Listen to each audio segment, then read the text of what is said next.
Looking for the best astrology guidance? You can enjoy an entire month of personalized astrology services for just $3.99. At Serious Joy, we pride ourselves on providing astrology enthusiasts with exactly what they're looking for. Daily personalized inspiration that speaks directly to the heart. Sign up today and you'll receive personalized messages straight to your phone 7 days a week. And that's just half of it. You'll also get access to our exclusive members-only site with tons of amazing features. Experience the most accurate astrology service on the web at SeriousJoy.com. Hello, everyone, and welcome to Namaste Today Live. I am Christopher Witecki, Sensei Christopher Witecki here, psychic astrologer and navigator of the stars. We are welcoming you here live from all around the world. But first, I've got to sing that beautiful song. It's Friday. Thank God it's Friday. Thank God it's Friday, right? This week was a little intense. And hello to all of our community. We have a super chat going on right now. We are live streaming to several platforms, Facebook, YouTube. LinkedIn gave us a little bit of trouble before the show, so sorry if we can't reach out to LinkedIn. We'll call that a Mercury retrograde situation. We are live on X, formerly known as Twitter, and we have a super chat here. If you're in the super chat, say hi, everyone, and tell us where you are coming from. I will say hi back to a few of you. Hello from Miami to Carolyn. Hello, Carolyn, Miami. Hello, we have experimental... I just lost it again. I lost the thing. Oh, well, we'll figure it out. Experimental. What is it? Oh, it's so cool too. Sorry, experimental. I'll have to, it went by so quickly. Everyone's saying hi. Hi, Kay Rose from Minnesota. Hello to New York City. Hello to Elaine from St. Louis. Hello to Jill from Sacramento. Hello to Kit from Houston. And hello to Light Ray Terrell from Los Angeles. Well, you can probably see on the screen. It was going by so quickly there. I called for the hellos, and boy, did I get it. It's so nice to see all of you here, folks. We were having quite an interesting time in this energy of Virgo consciousness. We have a great show ahead for you all. I'm super excited. We have great topics to talk about. We have the last week of Mercury retrograde is this week. We have a two-step new moon in Virgo. I'll talk about what I mean by that when we go over the charts this week. Uranus goes trans-dimensional back to step 22 Taurus, and Chiron sneaks back to step 18 Aries, which is a grandmaster degree if you don't know. I'm also super excited for our Astro Mingle interview segment. This week, we have intuitive tarot reader Chris Reck on board from Minnow Tarot, the YouTube channel that does so well, and I really actually resonate with. I was so excited to get Chris on the show. We'll be talking about the art of tarot at the end, and we'll also be talking about some inside talk of light working. But before we dive into all this great stuff, let's take a look at the week's moods and your zodiac weather.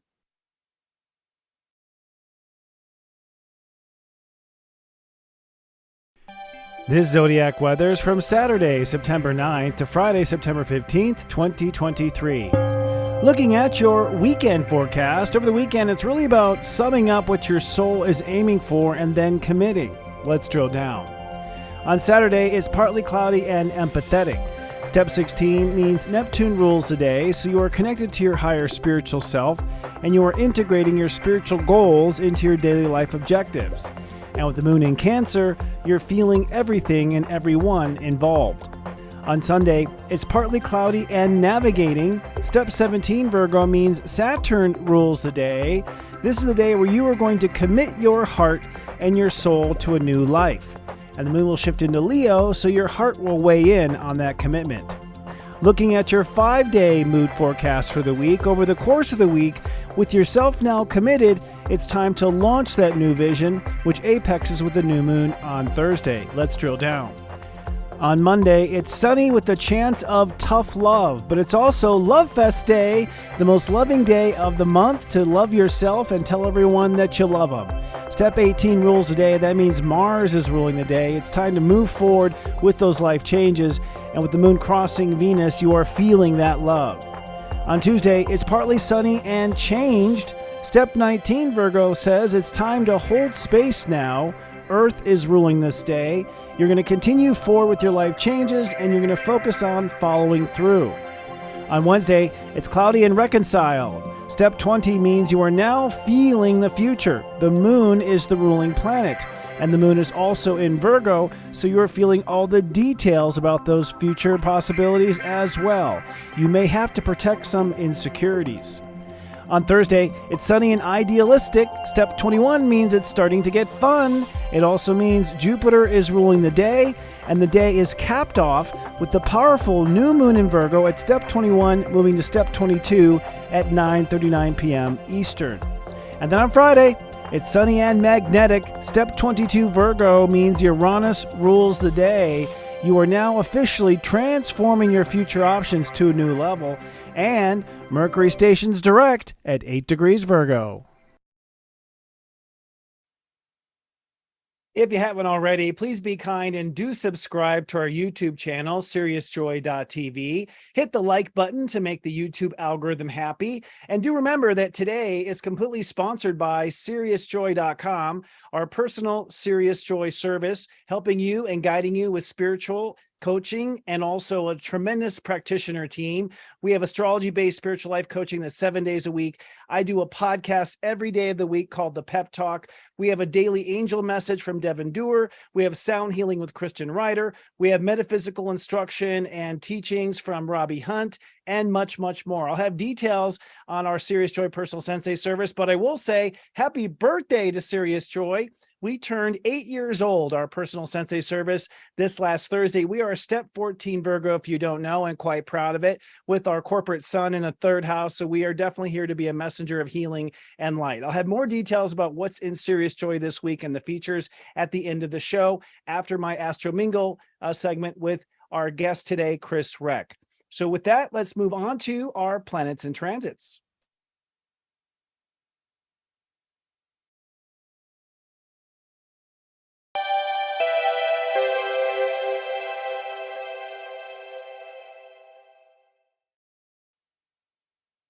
And on to the planets and transits. Well, this is the segment. For those who are new to my show, thank you so much. It's great to be a part of your life, and thank you for inviting us into your life.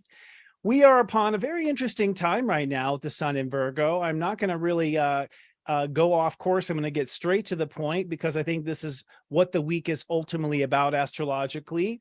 We are currently in chapter 2 and moving into chapter 3. That's the second and third decan of the sun in Virgo. And this particular Virgo season, I believe, to be a very special Virgo season. My understanding of Virgo consciousness is that it's reality. So we ultimately have, of course, all the invisible states of awareness, our thoughts, Gemini, our heart, Leo, our emotions, Cancer, but we mostly live in reality. The five senses, our physical body, our day-to-day life, the routine. I think I joked about this last week, that every year when school got back into session, I got sort of bummed out. And then I later realized, oh, that's Virgo season. I'm just picking up on all the minutia of the details and all the different things that I have to do. And one thing interesting that I want to put forth this week before we dive into our planets and transits is that ultimately, I think Virgo is the time to align our life to our spiritual goals. In fact, Pisces and Virgo are opposite sides of the spectrum. Pisces energy is our spiritual intention.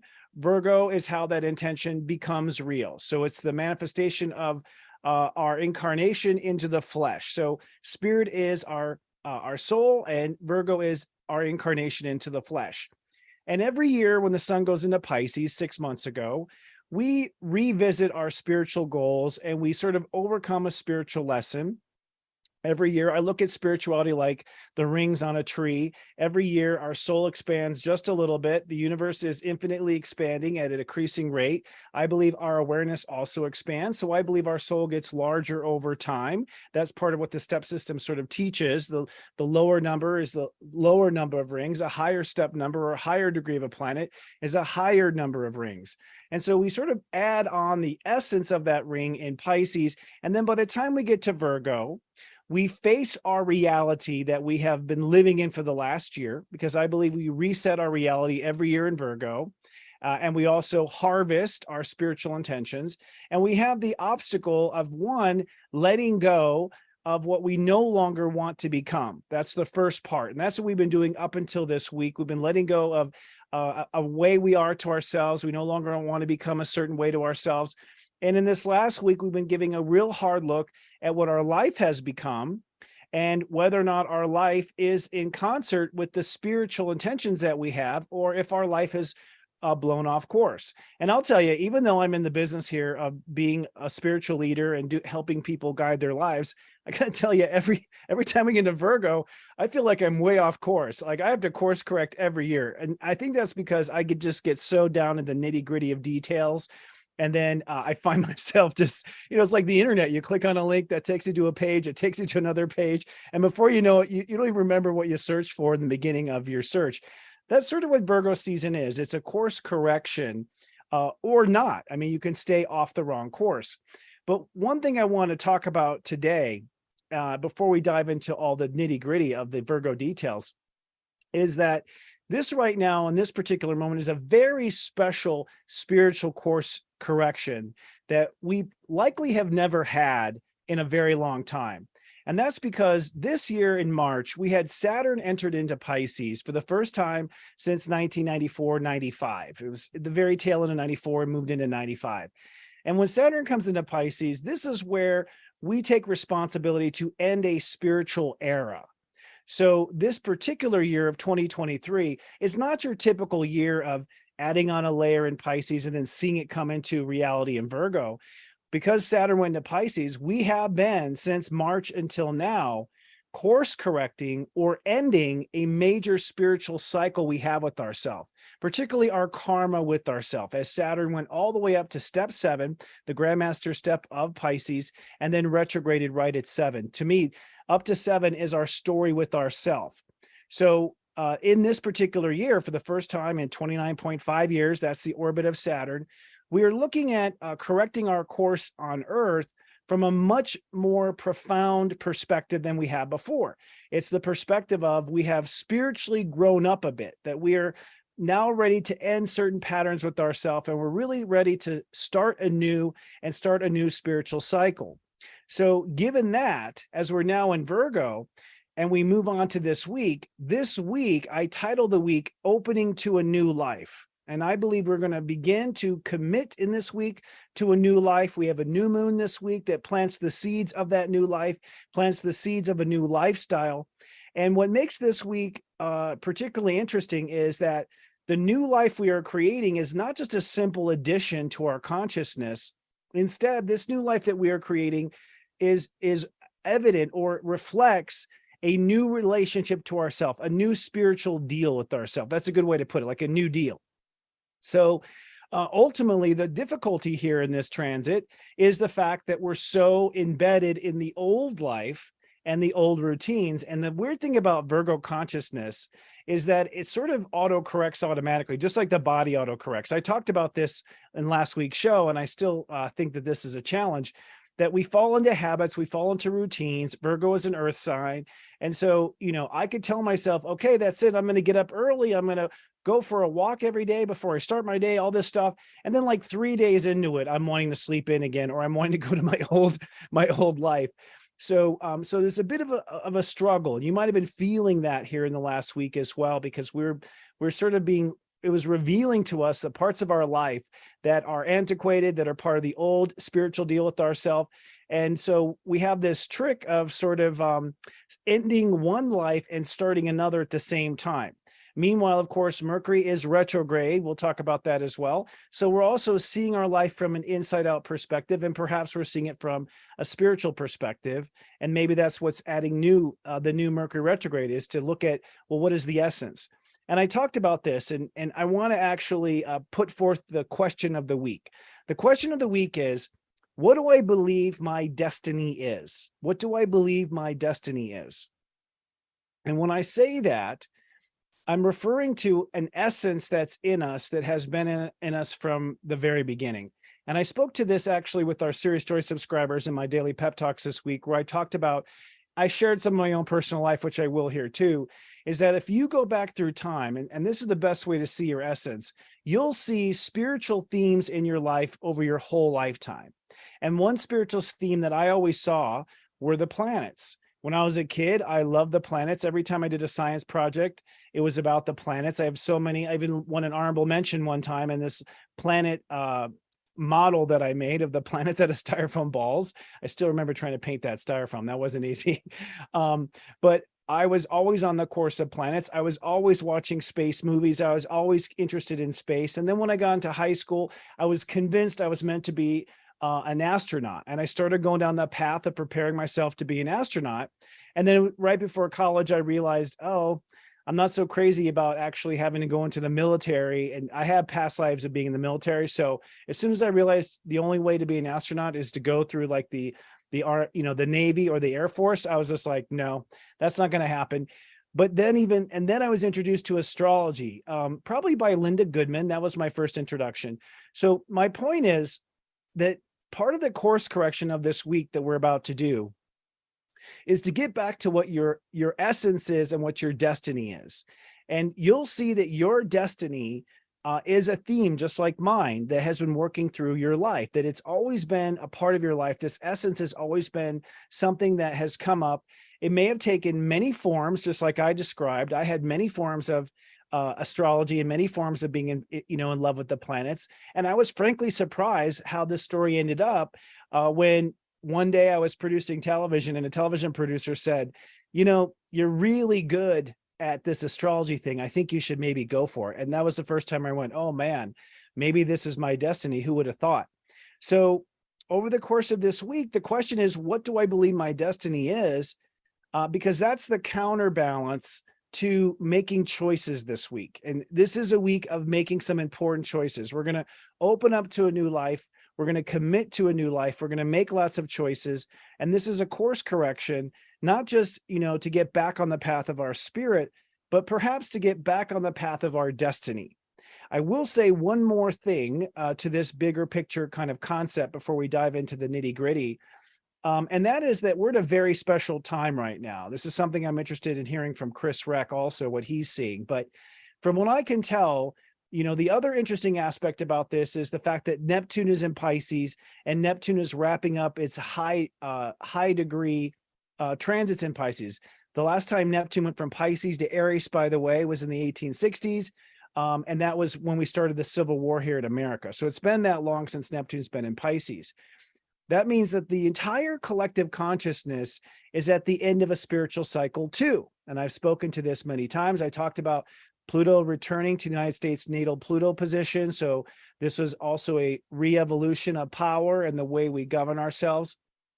And looking at the fact that Neptune is about to complete the spiritual upgrade for Earth, Pluto's about to complete the power upgrade to control and government and whatnot, it tells me that this course correction that you're making, getting back on the path of your destiny, I believe this was whatever that is about to unfold for you, this is the role you signed up to be in heaven. This is the main hot topic, if you will, of this lifetime. I call it the story you were born to live.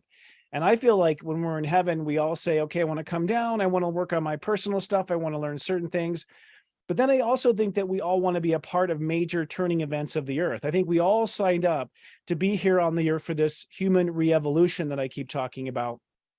And so bringing it down to the nano of this week, the lifestyle that you subscribe to this week, the direction and course you set your spiritual ship in that direction that you're setting yourself up for, to me, this is not just the latest upgrade of yourself, but it is likely your destiny. It is likely the role you're going to play in the human re-evolution. It's likely what the rest of the collective consciousness is counting on you to be and you to do. So it's not just your own personal desire. It's your connection to the collective and how we've all come at this moment, I believe, to transform the planet. And I'm still an optimist, despite how negative I see things going, because that's definitely where it's going. It keeps going, it looks darker and bleaker, but if you look at movies and our storytelling as human beings, we always live this narrative. We always, wait to the last minute. We always get on the verge of destruction as part of humanity and what we do. So I'm not worried, but I am convinced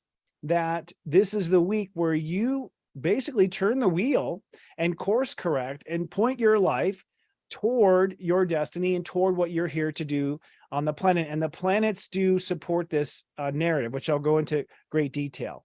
So this week, our goal is to open to a new life. We're going to open to a new life, and opening to a new life does mean that you have to open your heart up. It may feel foreign. It may feel strange. It may feel uncomfortable because, again, whenever we go against those Virgo routines, we sort of feel like we're up against a wall. It sometimes feels like it's impossible to change things, but Virgo is the consciousness of one step after another. You will slowly find yourself onto the new path. The subplot for this week is, I know who to become. I know who to become. So this is represented by Mercury stationing direct this week. It stations direct on Friday. Next Friday when I go live, next week we'll have Mercury direct. Maybe no problems with certain sites like LinkedIn.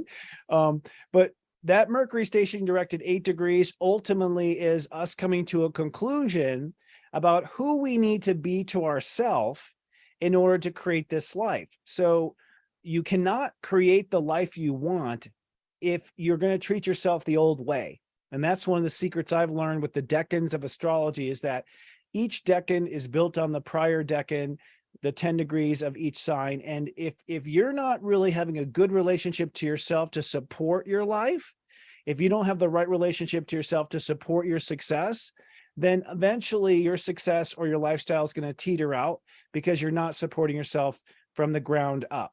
And this is the magic of the planets. It's this week we commit to opening a new life with the new moon at 21 and then 22 degrees.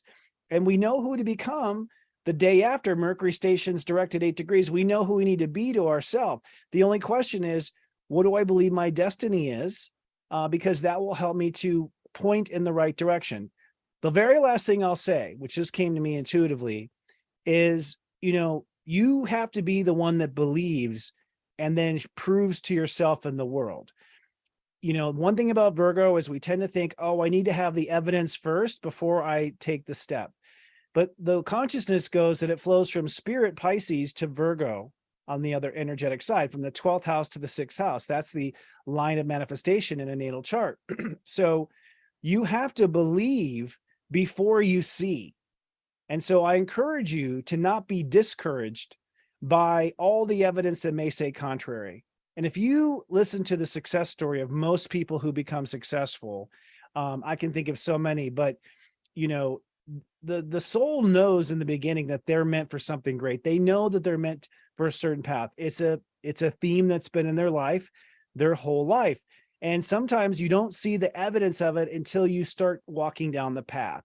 So I encourage you to put blinders on this week to what is, and to focus on what can be become, what is the possibility, and to live in that faith and live in that destiny and give reality a minute to shift around you and change. I'm always a person that gets walking straight forward. I'm a net 9, I'm an 18 net 9. So I just start walking and expect the universe to show up.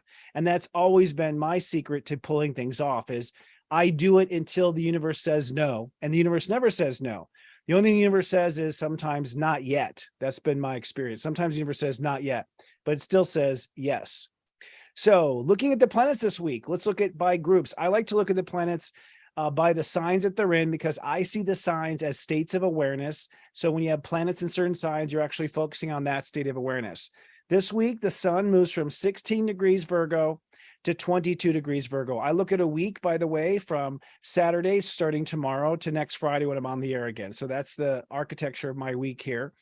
And so we start off over the weekend. You're going to, tomorrow and Sunday, really intuit and download and connect to what it is you want to commit to as far as your daily life and the changes you want to make in your daily life. So we make this commitment. And then from that daily life commitment, we then launch to a future trajectory. And really the apex of the week, and I'll show you the chart for this, is the new moon on Thursday, which is at 21 degrees Virgo. I'll talk about it and show the charts. That's a degree that's opening up to a new belief about the future. But the sun and the moon both moved to 22 degrees Virgo 45 minutes later. The moon goes first and then the sun follows 45 minutes later. So I called it a two-step new moon. I find that when you have lunar events that start at 1 degree and move together to the next degree, it's a far more profound lunar event or event than other events. And you'll find this all the time in astrology, where you'll have like a conjunction, like Saturn will conjunct Pluto, and then they'll both move to the next degree at the same time. That literally is God building energetic bridges. So what that tells me is that the work we're doing right now in Virgo is legit. This stuff is going to stick around. And this week is literally the launch week to getting ourselves there. Now, funny enough, as we are counting down to launch, Mercury is counting down from 10 degrees Virgo to 8 degrees Virgo. And that last arc of the retrograde is ultimately the question of who am I to become to myself. And so the energy of the week is, if I'm going to point my arrow, if I'm going to aim for this goal in daily life that will lead to this future of a lifestyle, then I'm going to rethink Mercury retrograde. I'm going to reconsider how I respond to myself, who I become to myself. And this gets very literal too, because the first degrees of Virgo from 0 to 11 is your health. It is your wellness. It is your nutrition. It's your quality of sleep. It's toxins or not toxins in the body. So, there's a lot of, I think, analysis this week on what do I have to be to myself in order to get to this goal and pull off what I want to pull off. Now, of course, I already mentioned this, but the opposite side of Virgo is Pisces.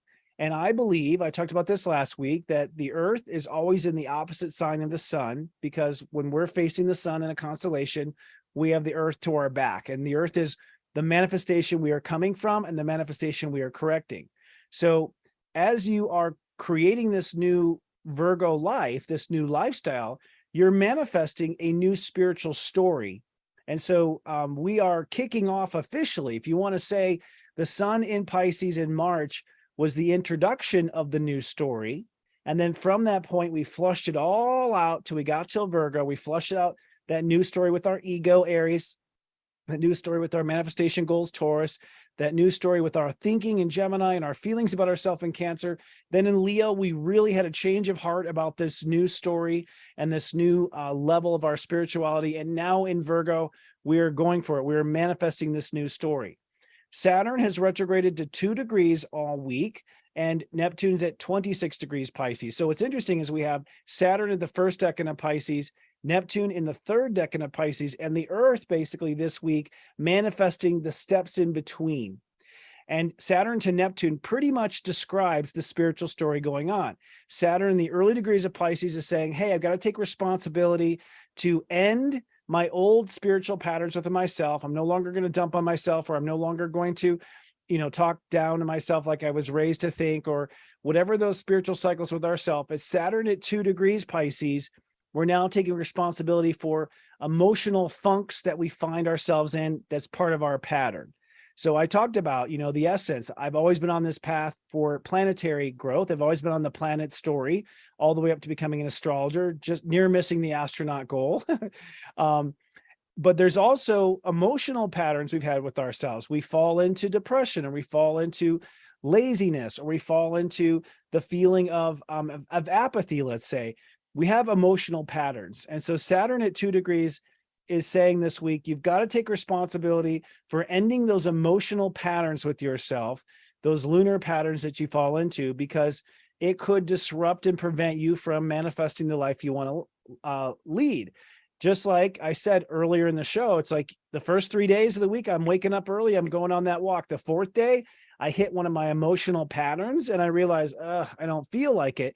And Saturn in step 2 Pisces, it says, no, let that go, forgive that, work through that feeling. Don't allow that feeling to sabotage your goal. So we're working on addressing our emotional patterns with ourselves.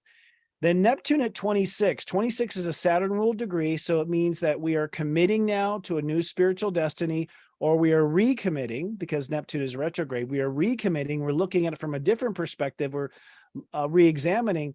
But if you look at it, the 3 planets in Pisces really lay out the story. Take responsibility for your karma with yourself, manifest the Earth, the steps in between, and you shall be on the new spiritual trajectory of Neptune and Pisces. And to go way deep, the trajectory you were born to live, the real reason you incarnated on Earth. I think everything up until now, I believe, had to do with clearing karma. So, and then of course, Mercury will go direct on Friday. So right after the new moon, Mercury stations direct. It's like Mercury was waiting for that new moon to know the philosophy and the belief that we're heading up with, that we're heading towards. And as soon as we know that, we know exactly who to be to ourselves, and we want to go forward. So given that, let's talk about the emotions of the week.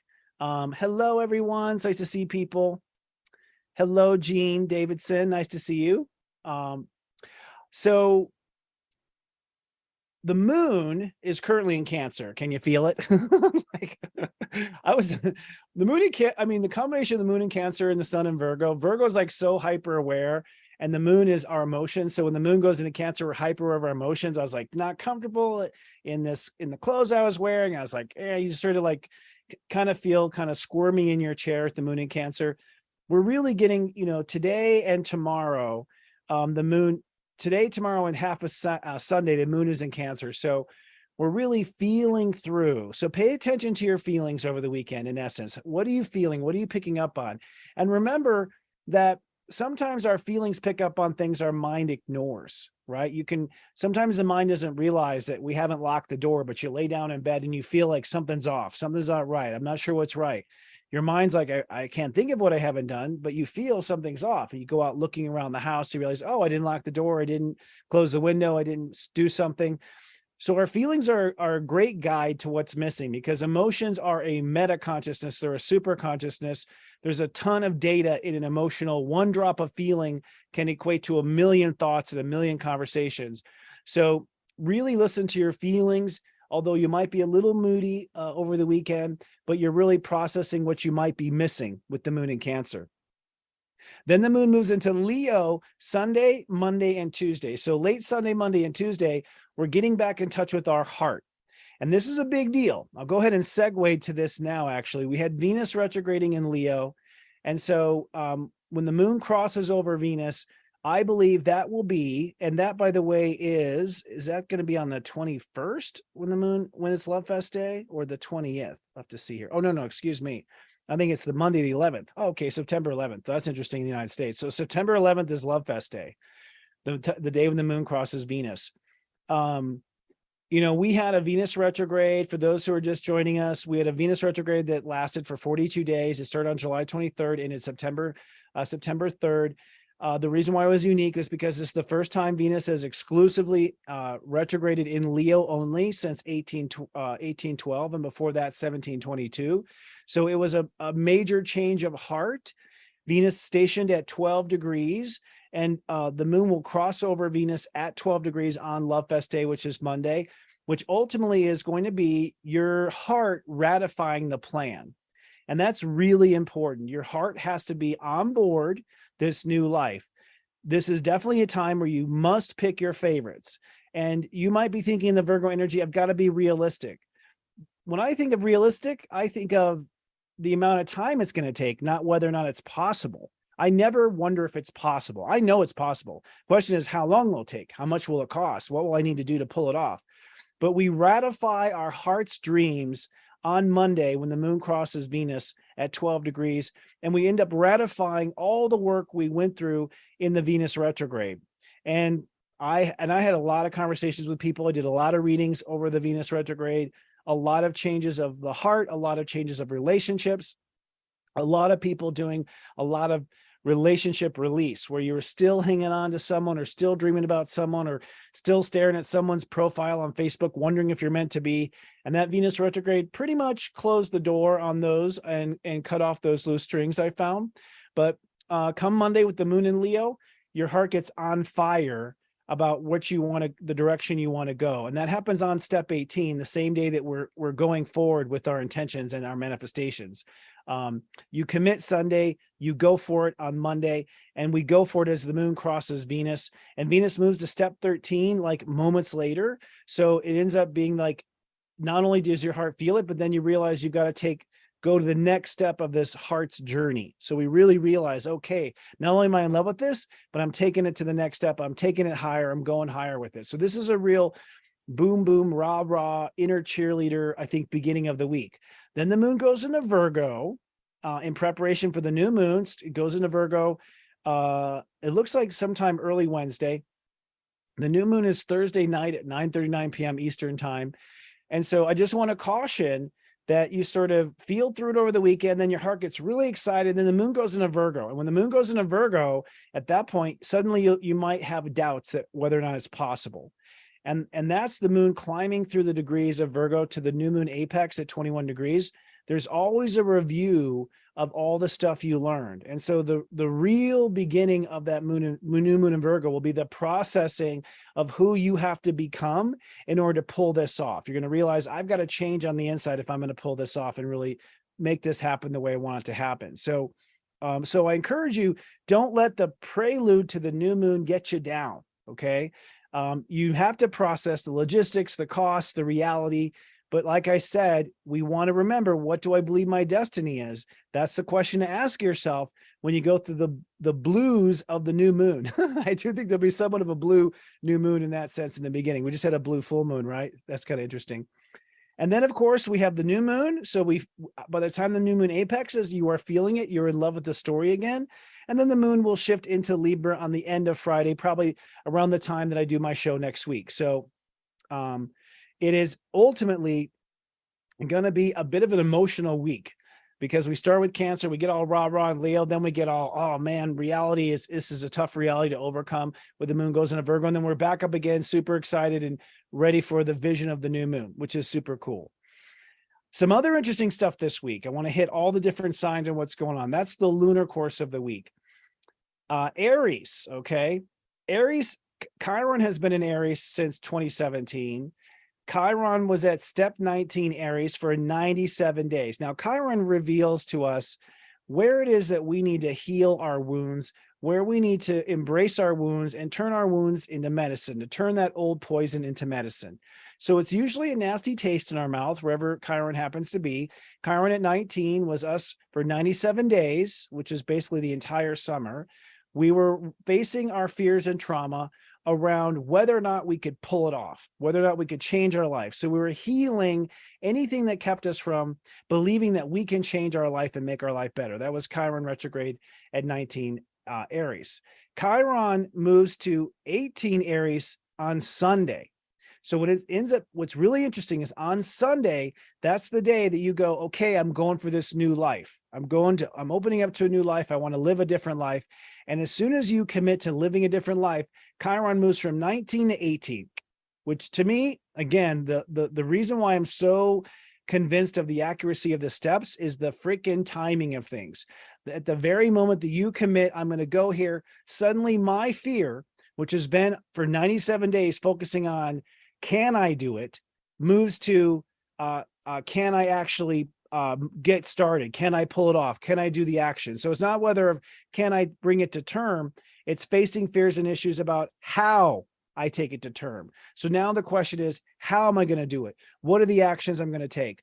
What are the times in my past where I've screwed up, trying to run for something or trying to go for something or trying to make something happen? So in other words, all the times you messed up and didn't get it right really ought to be coming up in your mind. That ought to be coming up because of Chiron at 18. But the fact that Chiron shifts to 18 right when we make the commitment in Virgo tells me this is not a drill. This is the real deal. And this is one of the things I notice in astrology is that when we're being encouraged to go forward, God universe is helping us overcome the things inside of ourselves and outside of ourselves that prevent us from doing it. So Chiron clicking to 18, super excited, although I'm personally not excited. That's my natal Chiron. So I'm having my second Chiron return now. It's got to be better than the first one. I'm sure that's the case. But I'm sure I'll give you notes. I'll share with the public what that means.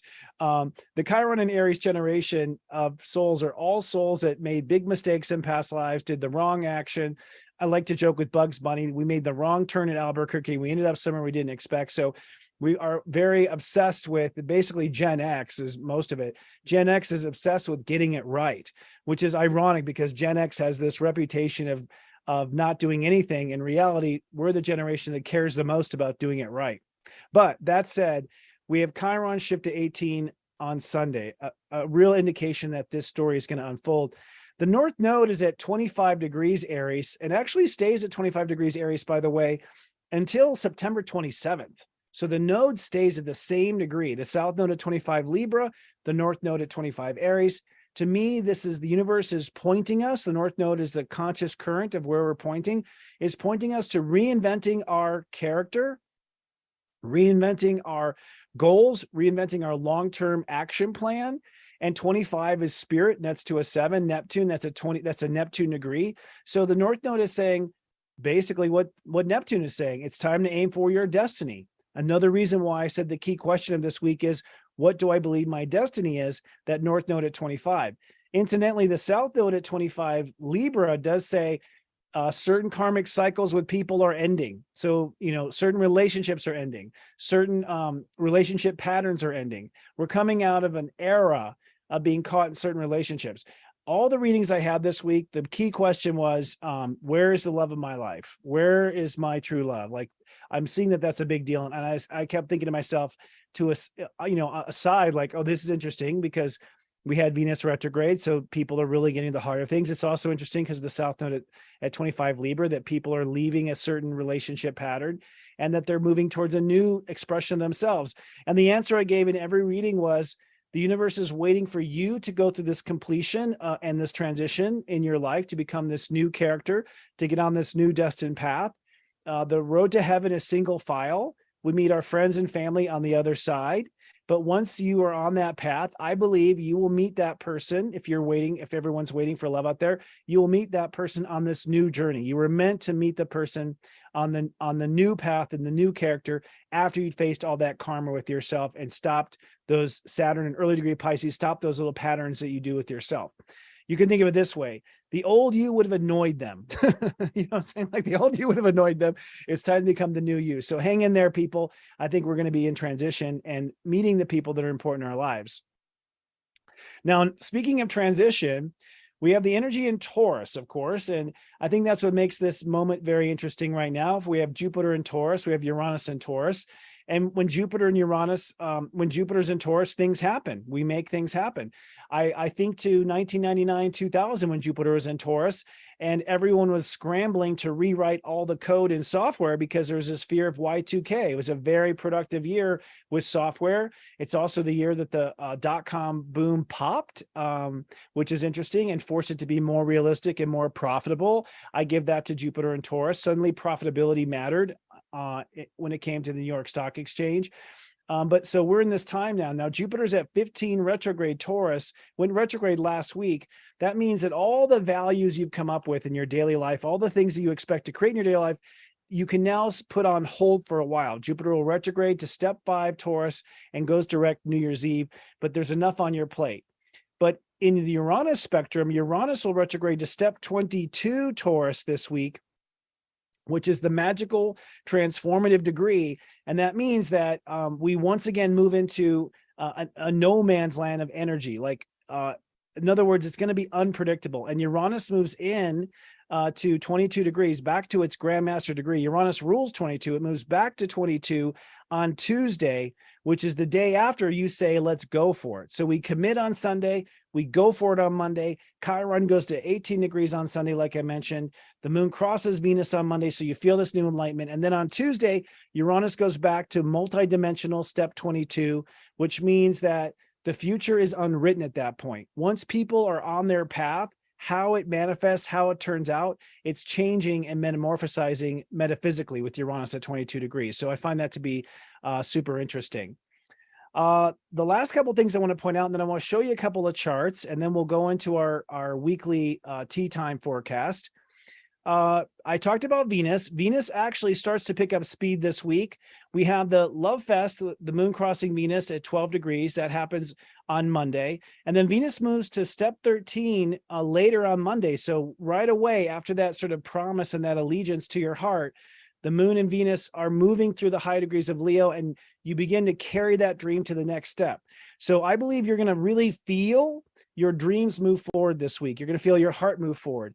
With Venus retrograde, it was sort of like we're waiting on a bus stop that would never show up, and when's my ride, and when does life get interesting again?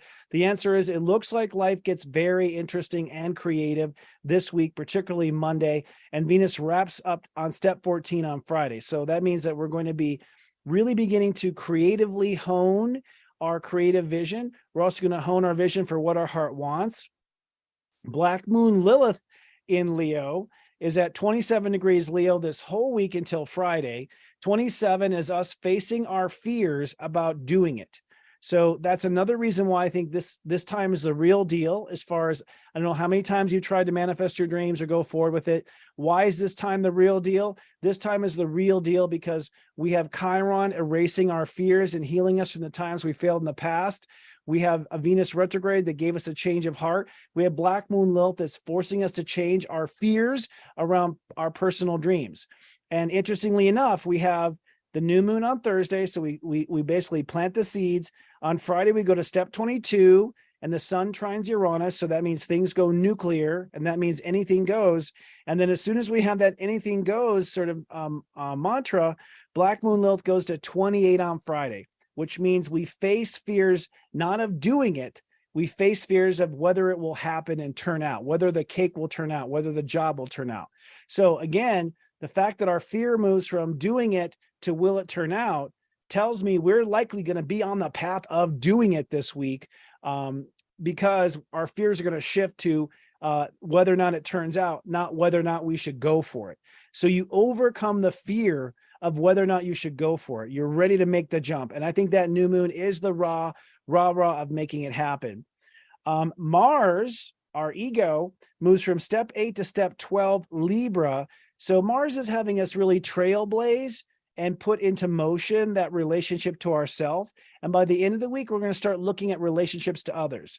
So if you have a challenging relationship, like at work or romantic or whatever, I recommend you don't talk about it or bring it up with that person until Mercury is direct, which is, of course, at the end of the week, and until Mars gets to at least step 12 of Libra, because really that Martian energy is focused right now on you following through with these new edicts to become someone new on the inside. So Mercury is going, well, who should I become on the inside? What are the laws around this?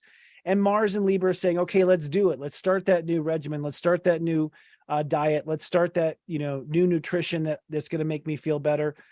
Let's follow through and be my own best friend, be the person I've always needed to succeed to myself. Again, I can't stress enough.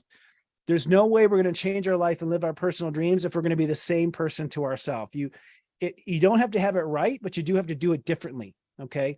You have to do it differently. That's what I say to my subscribers. It's like, as long as you respond differently than you have in the past, as long as you try something different, you've edged out of that rut and you're beginning to change that rut. You can always course correct once you change the rut. Okay. So respond differently and do something at this time.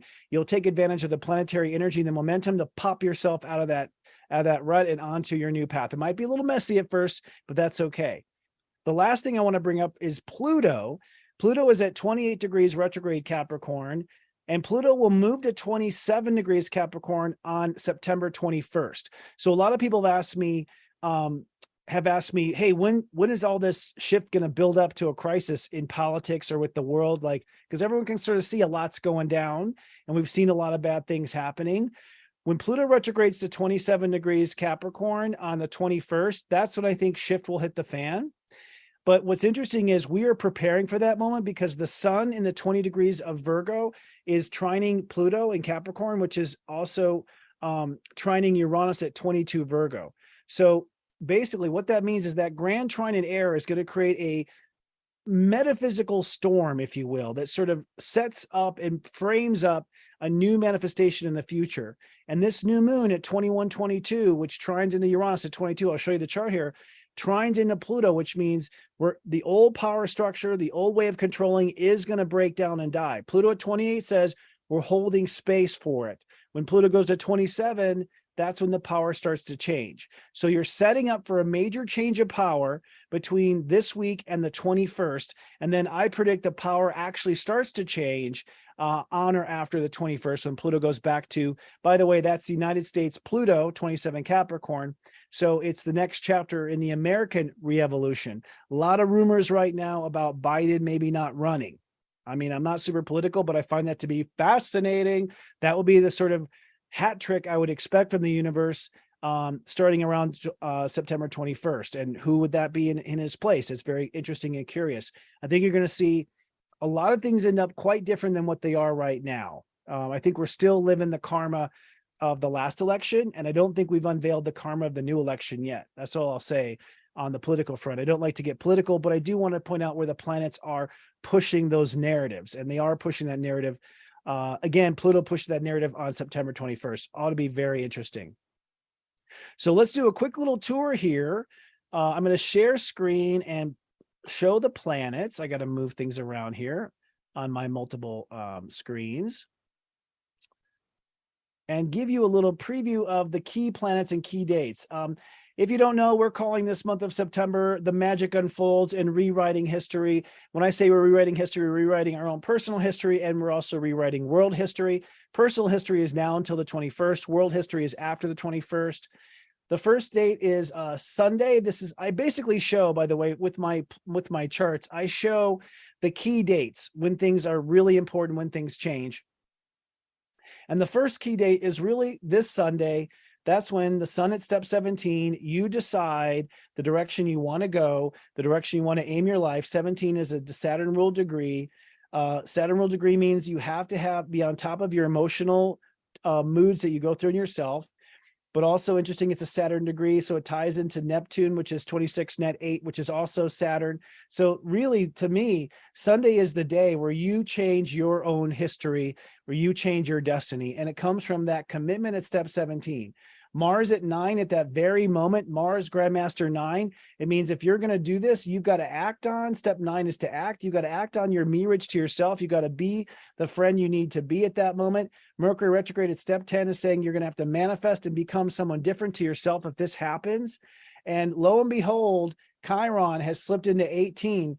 So literally, it's go time. We're now healing over whether or not we act or don't act. We're not healing over will it turn out. So a strong sign by all these different things. Also notice here at this, at this moment and for this day, the moon will oppose Pluto. So you realize when you make this commitment that you're going up against an old power structure. You're going up against an old power regime. You're going up against the way it used to be done. And you can feel that you're going to have to, that the power is going to have to shift. And again, we commit to that power shifting later in the month, and I'll show you the grand trine here later in the week. So Sunday's a power day for sure. Then we go to Monday, we take action. Tuesday, we hold space. Wednesday, we start feeling the future. And then we have the new moon on Thursday. The new moon on Thursday, 21-degree new moon. So that's a Jupiter-ruled new moon. Notice the grand trine that is forming between the sun and moon, Pluto at 28, and Uranus, which has now gone to 22 degrees, retrograded back to that transformational degree. So this plants the seeds, not just of a new philosophy about my lifestyle, like I'm going to live this new life, but this new life is going to transform my power, where I get power, who I follow, who I don't follow, and it's going to change how I manifest the future. You know, Uranus in Taurus, the last time Uranus was in Taurus was right prior to World War II. It's responsible for all of the innovations of technology, I believe, that we went through. Unfortunately, it was for the purpose of war, but yet we did, invent television and jet planes and rockets. I mean, so much was invented the last time Uranus was in Taurus. So what this is saying is, hey, you have this new philosophy. It's going to take new technology. It's going to take new things we've never seen before, and it's going to change world power. A very powerful new moon. And of course, the Earth here in the center between Saturn and Neptune at 21 degrees Pisces.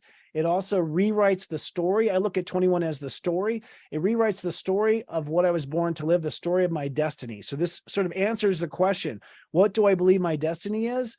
This new moon answers that question on Earth in practical terms, but sets it up in relative terms in the consciousness of Pisces. So look at this. This happens at 9:39 p.m. That's the apex Eastern time. I always do Eastern time. Then look at this.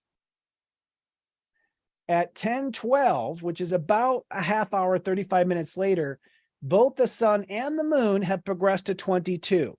So that I've told you earlier, that tells me that this is going to be a very powerful new moon. These are magic beans. This is the magic beans. That's like a bean stalk. This is not your average Virgo new moon. It's a super new moon in that sense because it is at 22 degrees. And not only that, I mean, the second part of it is at 22 degrees. So you make the intention at 21, and then at 22, get the popcorn.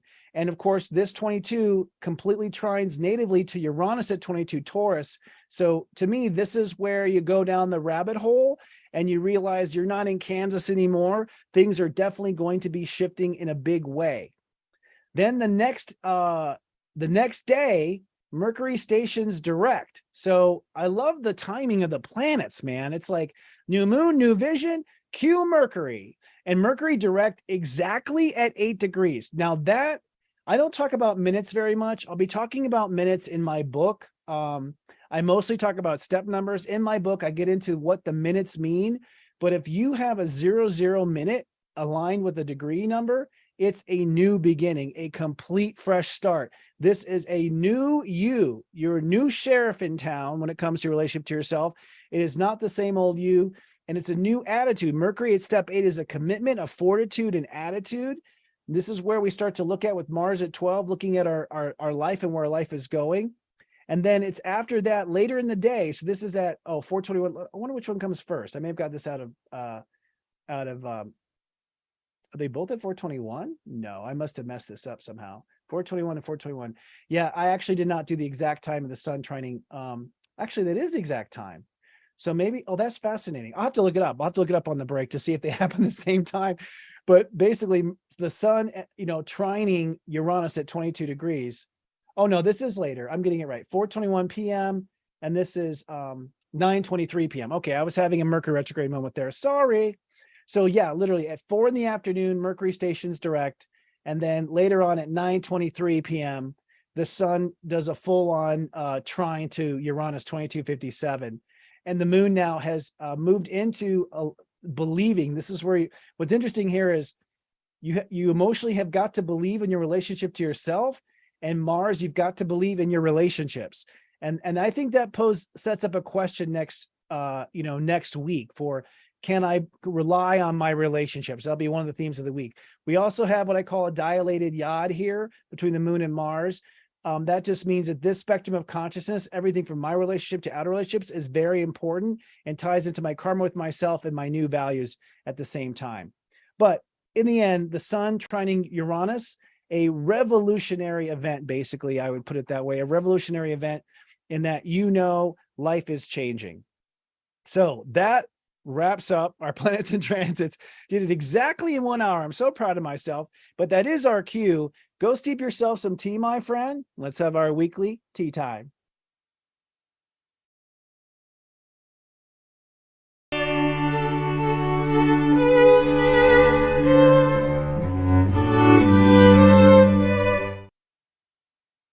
All righty, we are back. Thank you so much, folks. It's such a pleasure to be of soul service, and thank you for all of the comments I'm seeing coming through. So excited. We have, as I said, Chris Reck and our Astro Mingle segment coming up around the corner here. So many Chris Reck fans here in the audience. So this is awesome. I'm so glad we have overlap in our audiences. I had a feeling because I love his work. I resonate a lot with the way he does things. So Chris Reck coming up here after our horoscopes.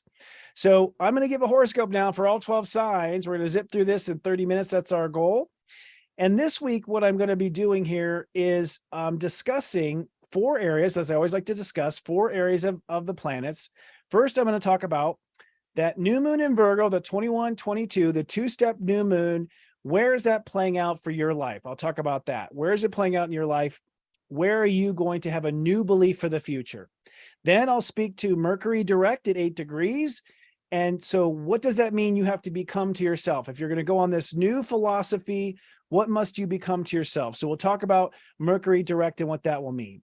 Then I will speak to Uranus retrograding back to Grandmaster step 22 Taurus and what that means as far as where you have to transform your manifestation, where you're going to go multidimensional or multiverse with your creations and your manifestations.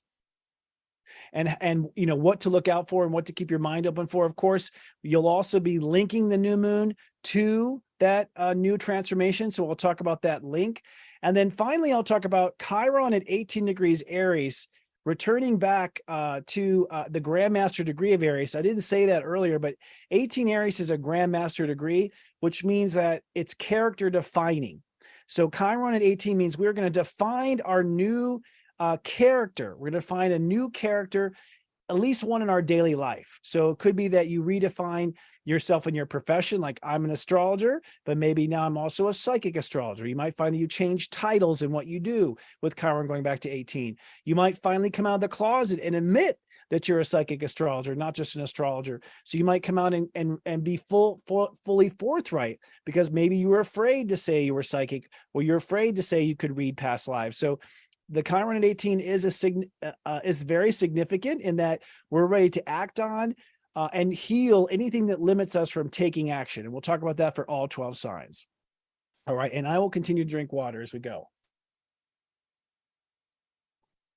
Starting with the Aries. Aries, you are building a new belief for the future in your quality of lifestyle and performance. So you are setting out for a new vision for how you are going to perform, or the life you're going to live. So you intend to have this new future life you intend to live, and it involves probably work and routines, but it could also involve the quality of your home and the quality of your meals and what you do, day to day. So it could be also a change of the mundane, a change of routine, and whatever it is, you're going to take it a step higher, because once it goes to step 22, it's going to be a lifestyle you probably never aimed for before, something profound and different. Mercury direct means if you're going to do this new lifestyle, then you have to do a new health style, that you must commit to new health, new fitness, a stress-free life. That's part of fitness, by the way, is living a stress-free life. That means you have to have the appropriate sleep and nutrition and things like that. But it's now time to be committed to taking good care of your body and your health as part of this new lifestyle. You won't be able to pull off the lifestyle unless you're really committed to being healthy and taking care of yourself.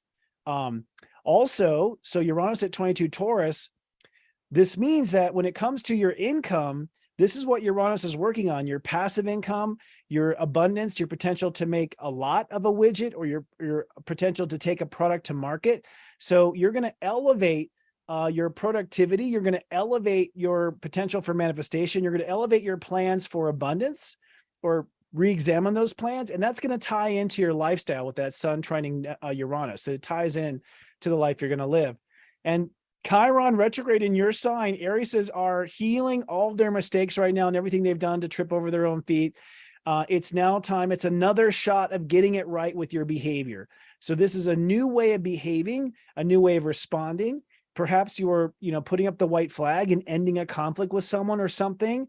I get that intuitively, as I say. I think Aries are going to have to give up on some sort of resentment. Aries do kind of lock horns, as we all know. The Rams will lock horns when they're not happy. And to some degree, you might have to put down whatever that is and just leave it up to God to close that story, because it could be preventing you from being the bright star you really are, as I like to say, which is serious joy. Taurus. Tauruses are now, they have a new vision for their personal dreams. And I got to say that is so true. I've been talking on the side to all my fellow Tauruses. Moo, moo, moo, moo, moo, moo, moo, moo, moo, moo, moo, moo. That was a little note for the Tauruses. We are getting very excited about our personal dreams. We are opening up new doors, new potential for personal dreams. That also means we're opening up the door for true love. So Tauruses are one of the signs that's really on the path of new love. If you're not having love right now, you're on a path for love, or you're ready for the next chapter of your existing love. So when it's new love and you're in a relationship, it means it's a new chapter. So a new vision and transformation of your personal dreams. Tauruses are going to play, I think, a major part in the human revolution because of the timing of what they're ramping up for. Now, for this to happen, you must commit to loving yourself on a higher level. I don't care how well you love yourself. Loving yourself, by the way, is not letting you pig out on everything or being overindulgent. Loving yourself for Taurus, I think a lot of times is, practicing the right boundaries and self-limitation. Scorpio, the opposite sign. Remember, we always temper our sign with the tools of the opposite sign. So it may mean that you have to tighten up on some of your indulgence, but it is time to love yourself on a whole new level in order to pull off this personal dream. If this is the first time you're doing this personal dream, then you have to love yourself more than you've ever loved yourself before. Uranus in your sign is calling for your action and your character to now go to a new level. So I do think that this personal dream will probably come with a new title. It'll probably come with a new way of describing yourself, a new label on the door, new name tag label, basically. It may also be a new action that you have to do. And the sun trining Uranus does mean that the new personal dreams are tied to this new character of yourself and who you're becoming. Chiron at 18 degrees means that you now have to have faith in your actions. So it is healing your faith to take action. Okay, that's where it all revolves. Healing anything that's in the way of having the faith to actually do it. So that means a little bit of nervousness probably that you have to face before you write the check or run the credit card, because that's where it hurts Taurus the most, the pocketbook. Like that. That's when it's real for a Taurus, is when you're going to pay. It's like, oh, I got to pay. Okay, now it's real. So, you'll probably have a little bit of, whatever your spirituality is right before you put down that credit card. Gemini. Geminis are having a new vision now for home, love, home life, family, and emotional security. So it's now time to have a new vision for what your home's going to be. This could be your dream home. This could be your dream family. This could be you leaving the house for the first time if you're a young Gemini, on your way to college, on your way to your own place. A lot of millennials still live with their parents in their 20s. This might be you finally breaking free from that as well. But it is a new vision for emotional security. And emotional security may also be the end of certain torment that your mind does on you. That Venus retrograde had to do with the new frame of mind. Maybe the old mind really picked on you. The new mind is going to love you and care for you. For this to happen, you must be committed, with Mercury at 8 degrees, committed to new self-nurturing. You've got to baby yourself in a way you've never babied yourself. You've got to show up for yourself emotionally. You got to make emotions as important as your thoughts. Let me say that again. Make emotions as important as your thoughts, because the one thing that can derail a Gemini's brilliant idea is they don't feel like it. And not feeling like it has nothing to do with the idea. It has to do with your emotional nurturing. Talk to a Cancer for more info on that one. Uranus at 22 means you've got to innovate your relationship to God and your relationship to spirit. If you're agnostic, if you don't believe in the other side, that's fine, but you have to up your faith nonetheless. You've got to find greater faith to pull all this off and find the faith. And that faith trines into that emotional security with the sun at 22 degrees Virgo on the new moon. So that new emotional lifestyle will directly lead to greater faith in yourself and in the universe, or greater faith in your destiny, what you're here to do. Chiron retrograde at 18 degrees means that you're going to face fears about taking action in society. So facing fears about going for it in the world, or being open to the world, or transparent to the world, or telling the world. Maybe fears of coming out of some sort of closet that you've been in, any type of closet that is. You've been a closet psychic or sexual closet, or any type of thing that you've been sort of afraid to reveal your cards. You'll face your fears around and start to heal your issues with really going out there and putting yourself out there in the world, which is great. Cancers. Cancers are making a new vision for their future strategy. So this is a new belief from the new moon for a new strategy of life. It could also be an intellectual property that you intend to create. It could also be a new vision for your strategy, what how you intend to go about it, what your, point A to point B to point Z. But you have this new plan, this new belief about your future that's important. Now, for that to happen, you must be very committed to the way you talk to yourself. You must be committed to talking to yourself in healthy ways. You have to be committed to using the right language with yourself. Mercury direct is you must become a good friend in your mind to yourself. You must become friendly to yourself in your mind. Now, with Uranus at 22 Taurus, this means that you're going to take your social level to the next level. You're going to take society to the next level. You're going to take friendships, your career branding, your advertising. It goes to the next level with Uranus at 22 Taurus. And that next level in the world trines to the new plans or the new ideas you're making with the new moon in 21 degrees Virgo going to 22 degrees Virgo. So that trine really is new plan, new reputation. Chiron at 18 Aries says you're going to heal times where you failed at career. So you're back up at bat again. You always haven't had a great career legacy. You haven't always been the leader you want to be. But Chiron going back to 18 says time to face any pains or any wounds over going for it in your career. Leos. Leos are on a new path for abundance and passive income. So this is a new way of making widgets, a new product you might be putting out, a new service you may be putting out. You are creating something new that's going to bring on abundant return. So this is a new business plan, basically, for the Leos, a new plan for bringing in income, a new plan for releasing your book or releasing your product. Now, to do that, you have to be very committed to becoming self-worthy in your mind. Your mind must be focused on what you're worth and not focused on what you question your worth. You can't be questioning what you owe yourself. You have to be questioning the credit you deserve. You have to be focused on the credit you deserve, not focused on the questioning what you're worth. So you have to have a new attitude in your mind about self-worth to pull off this abundance. Uranus at 22 says, your career is going to go to the next level as a result of this. And this new money-making scheme is going to tie into your career and your legacy or your ability to lead. So that trine to Uranus means that innovating money, innovating career, and status in the world. And Chiron retrograding to 18 Aries says that you're going to have to heal over times where you were wrong. You've been wrong in the past. So the times that you were wrong will come up. The times that you have thought you were right or thought you had the right information will come up. And you have to heal that and sort of get your sea legs back when it comes to believing in yourself when there's no proof yet.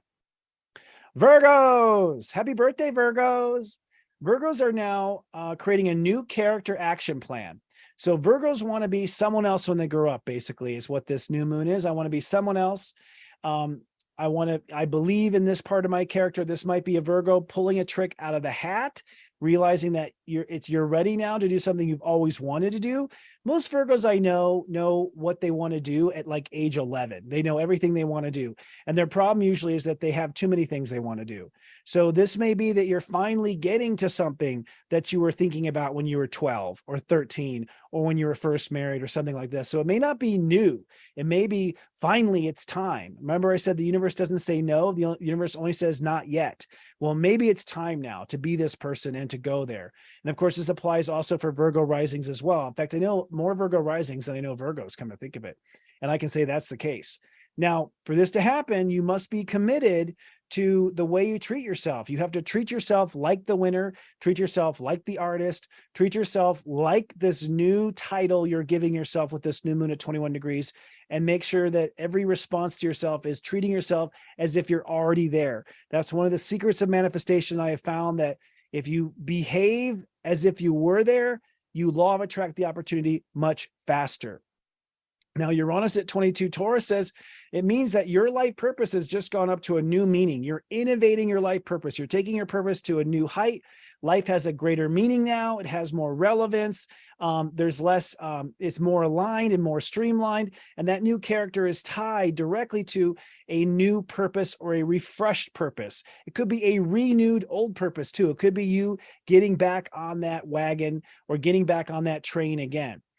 Chiron back to 18 degrees Aries says that you're going to have to face the times where you had major trust issues, where you were betrayed, where you were trespassed against, where you accidentally stomped on and trespassed against others. Virgos can sometimes be the elephant in the room. They have good intentions, but they're so anxious to be there, they can sometimes trample on the people in the room, even when they're allies. So you might have wounds of times where you have gone too far or someone else has gone too far, and there might be some nervousness about crossing that line or having someone else cross that line, but it's time to heal that. It's time to do it. Libras are on a new path for their spiritual fate and their relationship to God. So however this may be playing out, sometimes this is your own connection to God, sometimes it's a connection to the angels, sometimes this is your own personal fate and destiny, but Libras have a new philosophy about what their destiny is. That question, what do I believe my destiny is? That's written more for Libras than any of the signs. Okay, so you are to answer that question this week. What is your destiny? And remember, that question comes from your heart, not from your mind, Libra. I know you're an air sign, but only the heart can answer destiny questions. For you to get there, you must be committed. Mercury direct says you must be committed to a new self-compassion. You've got to be compassionate to yourself. You've got to be patient with yourself. You have to have mercy with yourself. You have to lean on the air of having faith in yourself, not doubting yourself. You must choose faith over fear in order to be on this new spiritual path.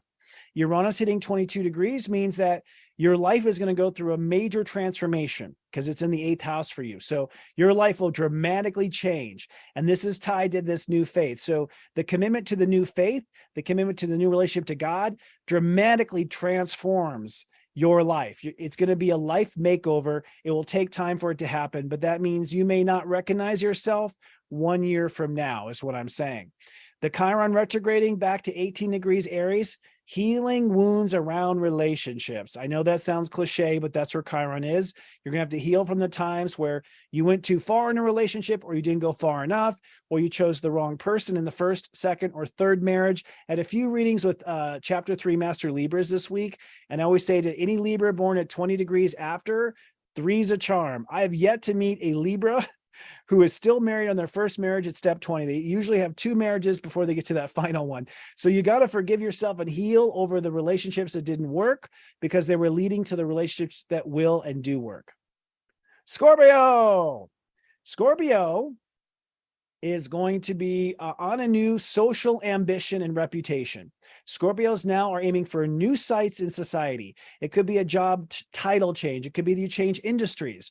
You were in one industry and now you move to another industry. It may be that you're moving to another part of the country or another part of the world, or you might be moving to a different market segment in your business. You're going to go to a different place to market. You're going to have a new crop of customers. It could be that you're releasing a new version of your work or your productization. But Scorpios have a new reputation that they are birthing in the world and a new belief about that reputation. And I think for many Scorpios, this is the success. I think what you're going to see is the success you have been waiting for your whole life. Remember I said in the Venus retrograde in Leo that it looks like God isn't letting Scorpios give away their talent to the wrong people anymore. It looks like God is saying, no, quit giving it away to the people who don't deserve you. Move on to the people that do deserve you. So I think that is the last thing necessary for Scorpio and their success. Mercury at 8 degrees says to get there, you've got to be a new best friend to yourself. You've got to be committed to being your best friend. You've got to show up for yourself and be there for yourself and anticipate your needs and what you're going to need. So you have to be your own executive assistant to be that executive C-suite officer in the world. Now, Uranus at 22 Taurus says this world change is going to mean that your relationships change, your marriage changes, your partnerships change, your long-term relationships are going to have to innovate and go to a higher level if you're going to be this person in the world. In other words, you have to eliminate where your long-term relationships are creating drag on your life. They cannot create drag, your long-term relationships. They must be there to help elevate you. They cannot be allowed to hold you back or whatever. This is not a time where Scorpios take one for the team. That was your life until this moment. That's not the story with Scorpios anymore. Saturn and Pisces, no more self-love sacrifice for the team. I don't care how much you love them. The world needs you in the re-evolution. Chiron retrograde at 18 degrees says your daily work life, you're going to be afraid of being in the wrong job. You're going to be afraid of being caught in a lifestyle you can't get out of. You're going to be afraid of making mistakes in this new role. You're going to have to face the fears of the time that you were fired or the time that you got voted off the board or the time that things didn't work out for you. You have to face your career mistakes to accept this new or your work style. It's more about workplace mistakes than it is career mistakes. It's more about mistakes in the field, but facing those mistakes in the past and not letting them hold you back from going for it in society. I'm gonna take a little sip of water here so that Sag gets a real horoscope. Sagittarius. Sages are going for a new level, and Sag risings, I should have pointed that out, it's also the rising sign. Sages are going for a new level of career, legacy, and leadership. They're going for it. This is a time to go for it, Sagittarius. This is your moment to shine. This is your moment to go with legacy, what you want your legacy to be. What do you want to be known for? This is also how you want to lead. Maybe you're stepping into being a leader of some sorts. Maybe you're making a long-term career change. Maybe you're making an industry change. This is a big change. Your career is becoming something much greater than whatever it was. And I think even for extremely successful Sagittariuses, this is going to be one that is still a new fascinating chapter for you and your success. To do this, Mercury direct says you've got to have a new attitude about self-discipline. You've got to be there for yourself. You've got to be on your game. You got to be committed to certain things inside yourself, and you have to have the right attitude with yourself to pull this off. You cannot be philosophical and wondering, and going into the philosophy of the whole moment. You got to be clear on what you believe and clear about what you believe in yourself. So a very clear mind, a very focused mind on yourself. Uranus at 22 Taurus says, this is going to mean that your quality of life goes to another level. That's your work style, your daily life, the way you live, your work, the way you live and your lifestyle has to go up to a new level. So this is sort of like when a person becomes a CEO or a major leader in their life, they don't have time to clean their house anymore. It's not that I'm not humble enough to clean my house. It's that I'm worth like, $5,000 an hour as a CEO, and I'm going to take 2 hours to clean the house. That's $10,000 loss. So you're going to realize that you have to raise the level of your daily lifestyle to support these new career ambitions. Chiron back at 18 Aries says, hey, you're going to have to face the times when your creative endeavors failed, the times when love failed, the times when your relationship to your children somehow failed, or you made mistakes. So you might face fears of, I don't want to make mistakes with my children. I don't want to go off and lose my creativity if I take this new career role. I don't want to give up love if I'm going to be married to my career for a while. So there's a lot of fears to face about, will my heart be happy or not? Will I do the right things on behalf of my heart? I think that's a big part of the Chiron energy in Aries. Capricorns. Capricorns they have a new philosophy or direction for their life purpose and their life's meaning. So this is a new reinvented purpose. Like you're just like, sort of see them sort of saluting to this new idea and this new potential. It could be a new education. It could be travel plans, but it would be like travel around the world. Probably it wouldn't be a short flight you're planning. It's like a long flight. But it could also be a new education. You might be going for your master's or your PhD or something like that as well, or for your bachelor's if you're a young Capricorn just coming out of high school. But it's a new purpose, a new direction of education and and life's purpose and meaning. Now, this means that you have to really believe in yourself. Mercury direct says you have to become a believer in yourself. You have to believe that you can do it. You have to believe that you're not too old to do it. Like you have to believe that you were meant to do it. So you really have to believe in yourself to believe in this purpose. And that's the Mercury direct happening on Friday for you. It's like, I now believe in myself. Uranus at 22 Taurus means your personal dreams, what I call your golden egg project, this now goes to another level. So whatever your heart was working on, having this new purpose that you're standing behind makes your creative potential creative with a K. It means you can potentially knock it out of the park, that this is going to be far more than you anticipated. This is going to, redefine the industry or redefine, the potential. So there's the sun trining Uranus is like, you believe and your heart wants it really bad. So that's a very powerful force to believe and have your heart yearn at the same time. Another reason why I think it's going to happen, whatever you're doing. But you have to, with Chiron and 18, face issues around your self-nurturing, times that you didn't really have support from your family, facing any sort of wounds, emotional wounds that you haven't faced before, mishandling your emotions, the times when you put your emotions on the back burner and you ignored how you felt to become successful. Capricorns are very guilty of that, of throwing their feelings under the rug in order to have that career legacy. But, you don't really stand up there as a real hero or real triumphantly if you feel bad once you get there. So you have to feel good along the way, and you have to face any sort of fears or wounds in your feelings that could hold you back. All right. Aquarius. Aquariuses are now on a new path for transforming their life. Basically, this is a new boundary structure.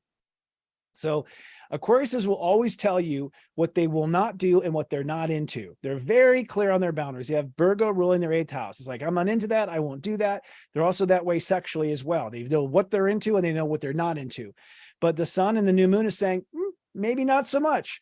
Maybe you are going to be into something new. Maybe you're going to be open to something you weren't open to. Maybe you do windows. Maybe you do work weekends. Maybe you will date out of your race. Maybe you will, cross the country to do it. So this is a new belief about how you're going to change your life and transform your life so you can follow what your heart really wants in the Venus retrograde. And in some cases, have the relationships that you want. Mercury at 8 degrees says, hey, to transform your life, you got to really trust yourself. You got to be really sharp with your personal boundaries. You got to be tight with where your lines are with yourself and where your lines aren't with yourself. So be very clear on where those boundaries are. This new trust and this new transformation is going to actually raise the bar on your home life, your family life, and raise the bar on your emotional security. So it will make you feel insecure at first, the changes, but then in the end, you'll feel more secure than you've ever had. Okay, keep that in mind. You will feel insecure as you're doing it, but when you're on the other end of it, you're going to feel more secure than you've ever felt in your life with the sun trining Uranus at 22 degrees. It is a very destabilizing degree, but it will lead to stabilization. Chiron going back to 18 degrees means you have to face the times that you were wrong, that you got the communication wrong, that you got the information wrong, that your mind was completely on the wrong path. There are plenty of times when your logic was off and you were wrong about what you said, or you said too much, or you didn't say enough. So facing fears in the mind of where the mind has screwed up, that's what you have to face once Chiron goes back to 18 degrees. So I think for Aquariuses, this is a very uncomfortable new moon, but I think it leads to some profound potential that you're going for. And then last but never least, the Pisces. Pisces are on a new trajectory and a new belief about long-term partnerships. So a new chapter of long-term partnerships. Now, most astrologers look at this only as romantic, but I see the third decan of the seventh house as long-term partnerships of all kinds. If you have a best friend forever that you golf with, if you have a person that you work with as a career partner, if you have strategic alliances between your company and other companies, and of course, the most popular, marriage. But there's also self-mastery, how you stick with yourself over the long haul. So this is a new belief about how to stick with your partnerships. And this includes, with Mercury at 8 degrees Virgo, new marriage vows to yourself. So you've got to walk down the aisle with yourself. You've got to make new promises to yourself. You've got to be vowed and dedicated to, in sickness and in health, you will stand by your own side. And only if you stand by your own side can you guarantee that you'll be there in those partnerships, or you'll be there for that self-mastery. But it's a new sheriff in town for Pisces. I think this is, I know everyone I talk to has at least dated one Pisces, and they always describe them as an ex. Like my ex, the Pisces. I can't recall if I've ever heard of a Pisces that was not their ex. I think that's over though. I think this is with Neptune and Saturn in Pisces sign, this is a new sheriff. This is a new Pisces. You have not seen this fish before. So I think it's exciting times and plan for it. Now with Uranus at 22 degrees Taurus, it means that your plans are going to go to the next level. Once you have your partnerships in alignment and you know where to stay in your lane and what the other people's lane is, now your potential goes so high and your ideas are to the moon. So this just knocks the potential of your plans out of the park, because relationships are an asset. They're not a deficit. They're not taking from you. They are building you up. And I think that's where the commitments of the sun in the seventh, trying down to Uranus in the third. Now, for this to happen, Chiron back at 18 degrees Aries says you're going to have to heal the times that you filed bankruptcy, that you couldn't pay your bills, your fears over not being able to afford it, your fears around not being able to produce it or bring it to term or bring it to market. So you have to face the fears of not being enough or not having enough resources. And again, Chiron is there to heal, is not there to actually create problems. So those puddles will dry up, Pisces, but you have to face them head on when it comes to your values and what you're going to manifest. All right. Brilliant. Well, friends, that wraps up our tea time and zodiac weather. So now we're going to move on to our Astro Mingle segment. Stay tuned. We're going to replay, just for an intermission, we're going to replay our zodiac weather. So take your notes down, and I'll be back in just a few minutes here, like 3 or 4 minutes, with tarot reader Chris Reck. Stay tuned.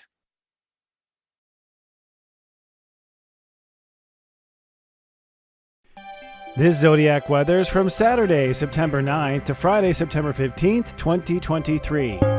Looking at your weekend forecast, over the weekend, it's really about summing up what your soul is aiming for and then committing. Let's drill down. On Saturday, it's partly cloudy and empathetic. Step 16 means Neptune rules the day, so you are connected to your higher spiritual self, and you are integrating your spiritual goals into your daily life objectives. And with the moon in Cancer, you're feeling everything and everyone involved. On Sunday, it's partly cloudy and navigating. Step 17, Virgo, means Saturn rules the day. This is the day where you are going to commit your heart and your soul to a new life. And the moon will shift into Leo, so your heart will weigh in on that commitment. Looking at your 5-day mood forecast for the week, over the course of the week, with yourself now committed, it's time to launch that new vision, which apexes with the new moon on Thursday. Let's drill down. On Monday, it's sunny with the chance of tough love, but it's also Love Fest Day, the most loving day of the month to love yourself and tell everyone that you love them. Step 18 rules the day. That means Mars is ruling the day. It's time to move forward with those life changes, and with the moon crossing Venus, you are feeling that love. On Tuesday, it's partly sunny and changed. Step 19, Virgo, says it's time to hold space now. Earth is ruling this day. You're going to continue forward with your life changes, and you're going to focus on following through. On Wednesday, it's cloudy and reconciled. Step 20 means you are now feeling the future. The moon is the ruling planet, and the moon is also in Virgo, so you're feeling all the details about those future possibilities as well. You may have to protect some insecurities. On Thursday, it's sunny and idealistic. Step 21 means it's starting to get fun. It also means Jupiter is ruling the day, and the day is capped off with the powerful new moon in Virgo at step 21, moving to step 22 at 9:39 p.m. Eastern. And then on Friday, it's sunny and magnetic. Step 22 Virgo means Uranus rules the day. You are now officially transforming your future options to a new level, and Mercury stations direct at 8 degrees Virgo. I made sure to shout it out, so. Hey there, everyone. We are back with Astro Mingle, and I'm very proud to introduce intuitive tarot reader Chris Reck from Minnow Tarot on YouTube. Hi, Chris. Welcome. Hey, thanks for having me. It's great to be talking to another Chris. My standard joke is I've never met a Chris I didn't like. Exactly right. I call it the Chris hive mind, so, you know. Oh, so it is? Okay, Yeah, so you yeah, see yeah. it too. There's like a natural sort of like, I don't know, like a bow or a grace that I meet when I meet another Chris. It might be the Christ conscious thing of Christopher. I don't know, but Right, yeah. we're all heartfelt in that way. I've been really getting to know your stuff in the last few weeks, ever since your name was brought up, and I myself grew up in a tarot life. My mom would do my cards all the time as a kid. I'm terrified of the Tower card, for instance, like, and they were always dead spaking on. I really love your approach, man. I think, you know, I can see in your chart where it may come from. You've got this like Pisces vision, but you got a lot in Capricorn. So it's like you come with like practical advice. How, you know, my first question to you is, tell me the story of how you got on this path of being an on-camera tarot reader. How'd that happen? I mean, it's kind of a long story, but, you know, it started when I was younger. My grandma, she actually told me I was an Aquarius. So, you know, that I was probably, I don't know, like 4 or 5 years old when she told me that. And she, Wow. you know, yeah, so that's like my earliest, you know, astrology memory. But I think that kickstarted it. You know, I pretty much have been into just like weird stuff, you know, anything esoteric, aliens, Bigfoot, you know, all the good stuff, right? Forever. And so yeah, then you know, long story short, I had a business failure when I was younger, and I was sitting around in my room for, you know, a good 4 years, just staring at a wall, pretty much doing nothing. But I was actually doing stuff. I was learning, you know, I was listening to a lot of stuff, but I've always been into cards, always been into tarot. Never read professionally like before I started the channel, really, but I did read, you know, just screwing around with the cards. And then one day my mom came in my room and she said, "Hey, why don't you start a tarot channel?" And that was it. I literally started it that night. So that's how I started. Really? You Yeah, just did yeah. it. Just That's did it. amazing. Yeah. And how did you come up with the brand Minnow? It's an interesting, it feels very tactile. There's something very real about it. Yeah, so the funny thing about that is that was another business. After I had the business failure, I had an idea to kind of knock off Groupon. I don't know if you remember Groupon. Oh yeah, I do. So I started a company called Minnow. It was just Minnow. It wasn't Minnow Tarot, obviously. But the reason I used that is because I didn't know what I wanted to call it. I loved that logo. I had a good friend of mine who I worked with for a long time created that logo for me, and I loved it. So I didn't want to get rid of it, and so I was like, oh, I'll just use it for this tarot channel, and you know, the rest is history. So people always think there's something like some weird like thing with the name, but that's really it. It was just the name of another company, and I didn't want to, like I said, I didn't want to get rid of it. I wanted to keep it. It really works. It's very memorable. I think you downloaded that, that vision. And of course, you being a Pisces, I can't help but think that you would be Yeah, a minnow. right. Yeah, and the two fish that are in it. So Yeah, that also. exactly. There's a little bit of nod and a wink there going on. Although, I ran your chart. Thank you for your stats. That Aquarius rising and Mercury in Aquarius, I can see where you would believe that you were in Aquarius for years growing up, because you have a Yeah. lot of that in you. Yep. Yeah, it Definitely. seems like you're sort of a wizard that talks to God. It's the way I look at your chart. Like, Yeah, that would be a creepy way. I like that. that's pretty much it is. It seems like a conversation with God. And I noticed right away, I mean, your readings are like instantaneous. Like you Hmm. are coming down with the meaning before the card hits the table. You're already describing it. It looks like you looked at it for a fraction of a second. So I'm guessing that you are a bit of a channel. I mean, Yeah. what are your intuitive psychic abilities? And Yeah, I consider what I do channeling. I just get out of the way. Like I just said to you, if I think about it, not the bad stuff comes out, nothing comes out. If I just get out of my own way and just let it come through, then the right things seem to come out. So I call it spewing actually, which is weird, but I just don't. spewing, yeah, that's Yeah, interesting. I just don't I let the words come out. I don't even think about it. I just, like I said, get out of my own way. When did you really trust that? Because I know, I myself remember when I used to do readings in the very beginning, I would like print out a 10-page packet on them and do all this research. And then I get to the reading, I'd be nervous for about 10 minutes and all of a sudden, the spewing would take over. Yeah, I So think. Oh, sorry. Go yeah, ahead. no, my question is, how'd you come into that confidence and trust?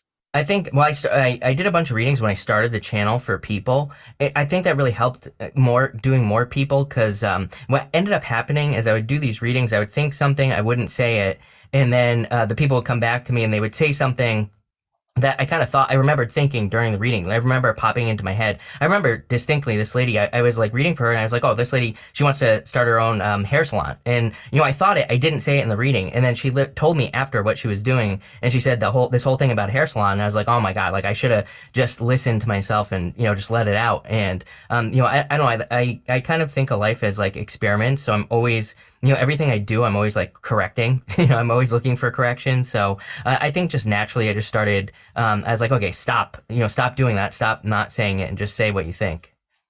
Yeah. Was there ever like a ludicrous final test of that you saw or thought something that just seemed insane and you put it out there? Um, I think like during, I remember talking about Neptune and Pisces in 2016. I've been trying to find the video because I literally said something about, kind of like something having to do with the disease coming to the world. I mean, to me, it was kind Wow. of obvious at the time, because I was just thinking about Neptune and Pisces. And I was like, oh, it's anything that flows. And I can't remember exactly the connection I made, but I in a live I said that I actually put a bounty out for anyone who can find that video. So because I can't remember exactly where it is, but I want it because it was like, I literally said that there would be, a disease coming. I remember I was specifically worried about 15 degrees for some reason, but yeah, That's interesting. I could feel, flipping to COVID, I could feel something dark and luminous on the horizon. yeah. And I kept telling people, I don't know what this is. I don't know. I have no idea what it is, but it feels really dark. And I could feel the Saturn Pluto conjunction in January 2020 was basically it. And that turned out to be really patient zero in the United States anyways, right around that conjunction. Everyone's worried about impeachment, but I felt something much darker on the horizon. Are you in contact with your guides in the sense of by name or personality or a familiarity, or is there an angel that you work with specifically? No, I kind of take like, I call it a shamanistic approach. So I don't allow things into my space. Not that I'm against it or anything. Just how I read, just how I learned how to read, taught myself and everything. So I never really ended up working with, any of my guides or anything. So you're just doing a flat wizard download from the universe Yeah, is what you feel like. yeah, straight download. I mean, I've had some weird experiences. I got attuned for Reiki, and there were these candles around me, and they were like flickering. And the lady that attuned me was like, "Oh, all your guides are here and stuff." But I've never really tried to tap in, I guess. Yeah, interesting. And that's interesting. That's very Aquarius, I think. That's Yeah, it yeah, seems very Aquarian. Aquarian is kind of like, I don't care, I just want to get to the magic and the metaphysics and not necessarily, anything pre-incarnate. So that makes sense. Are you a psychic empath in the sense that while you're taping, do you feel the audience? I mean, you stream live, don't you? Yeah, sometimes I go live. Lately I just do premieres for the videos, but yeah, I mean, yeah, that's how I read. I try to put myself in their shoes, the person I'm reading for, and so yes. And do you feel them like, do you feel them while you're taping? I guess is what I'm asking. Like, can you feel their reactions and No, correct I wouldn't yourself? say. I don't think I can feel their reactions. Maybe if if I thought about it while I was doing it, I would say, oh yeah, I am feeling something. I mean, there are definitely times where I'm like, I make a joke. I'm like, I know, I think I made a joke a couple weeks ago. I can't remember whose video it was in, but I was like, I know what you're thinking because, I remember saying something and they were, I felt like somebody was like, oh no, I want to go do X, Y, Z. So, sometimes I'll call people out. Got you. Yeah, I have the same thing where I'll have like a telepathic reaction, and I Yeah. used to ignore it, and then I'd see it in the comments. I'd be like, "Oh man, I felt that Yeah. person's comment." Yeah. And then later, like, so now I just go ahead and say, like, "Okay, I'm picking up on what he was like right now, writing a nasty comment. Let me just tell you, that's very interesting." Do you have like a wizard theory on? A lot of people tarot. I mean, tarot's one of those things where you just got to experience it for yourself to see that it's accurate. Do you have working wizard theory on how it works? Yeah, I think so. How it works, I'm not so sure. I think that, because I think that, people who are meant to watch it, at the time. So, maybe it's like a, law of attraction thing, or they're just guided to, watch the advice at the time. Yeah, I mean, I certainly felt that. I mean, of course, I love being in the seat of my viewers because I'm like, he's just doing this for me. He's talking straight to me, but it's for the entire Taurus spectrum. And I have to just say, I just saw your recent Taurus videos preparing for this, just to be up on stuff. And it was just strikingly on, man. It was so good. And Thanks. you do great at coaching too. You're not just, throwing down the cards. You have this other part of you that's guiding and coaching and teaching as well. Where does that wisdom come from? Is that channeling as well, or is that just trial and error, your Capricorn energy? Yeah, I'd say both. And, like I said, I suffered for 4 years. And really, it just comes from a place of like, I don't want anyone to have to go through that, just staring at a wall, feeling hopeless, lost, not having answers. And so, I spent that 4 years learning, as much as I can and actually putting stuff into practice. So it's all, real world stuff. I think that my advice is like the best advice from, so many successful people that I've learned from. It seems like you are an avid student of success. I also noticed that you are really strong coach of manifestation. You had a few Hmm. little sidebars where you're talking about the power to manifest and law of attract. That seems like a talent that you also have. I mean, obviously you're doing quite well for yourself and you made this into a success. But it's interesting that you bring in that manifestation coaching. Does that come from trial and error as well?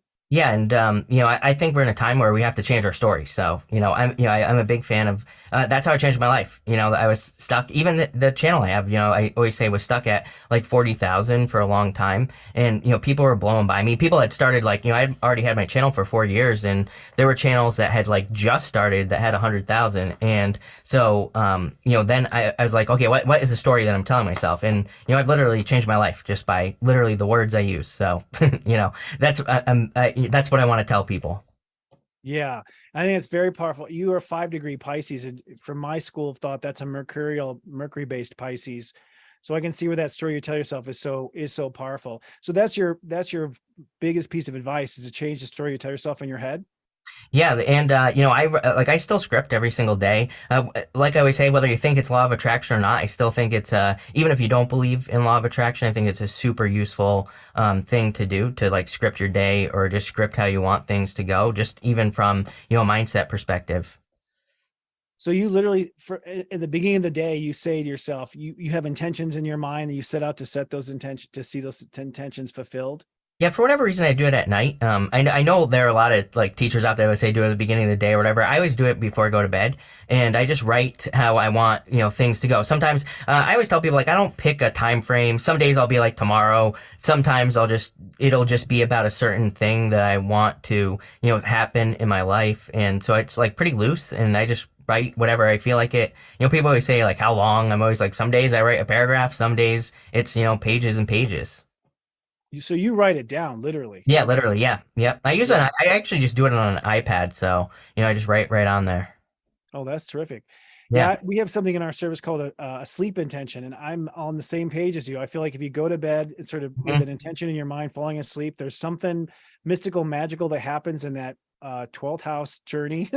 Yeah. And I find that I forget sometimes because I'm so tired by the time I get to the time in the day, but I do see the power of that. I love that you're astrological based. I mean, and I think, I mean, I don't know where it started. When I was on YouTube, there was no other astrologers, there's no tarot readers, anything. And this idea of reading tarot for a sign seems to be invented by you and your generation of tarot readers. Like, it wasn't when I was growing up, that's not how it was. My mom would point out different signs, like you got a Pisces around you, watch out, you know, that type of thing. So how is it that, you know, how did you come into the astrological perspective? It sounds like it was an equal influence in your life.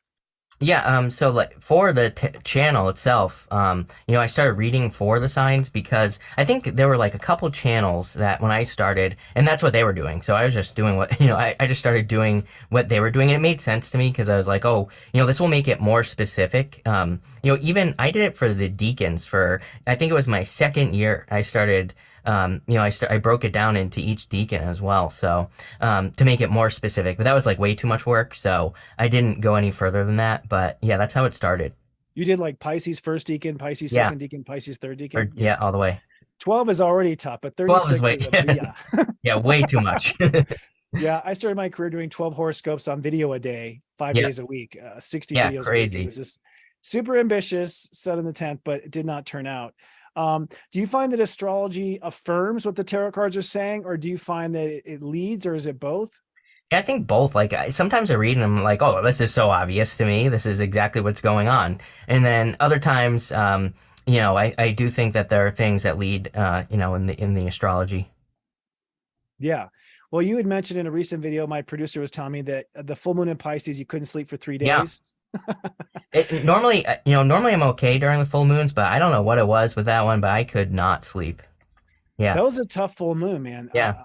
I think it was the Venus retrograde, the Mercury retrograde, Yeah. like all the planets retrograde, and a full moon in Pisces, like exposing all your subconscious junk in your trunk, you know, Yeah, like it of was course. tough.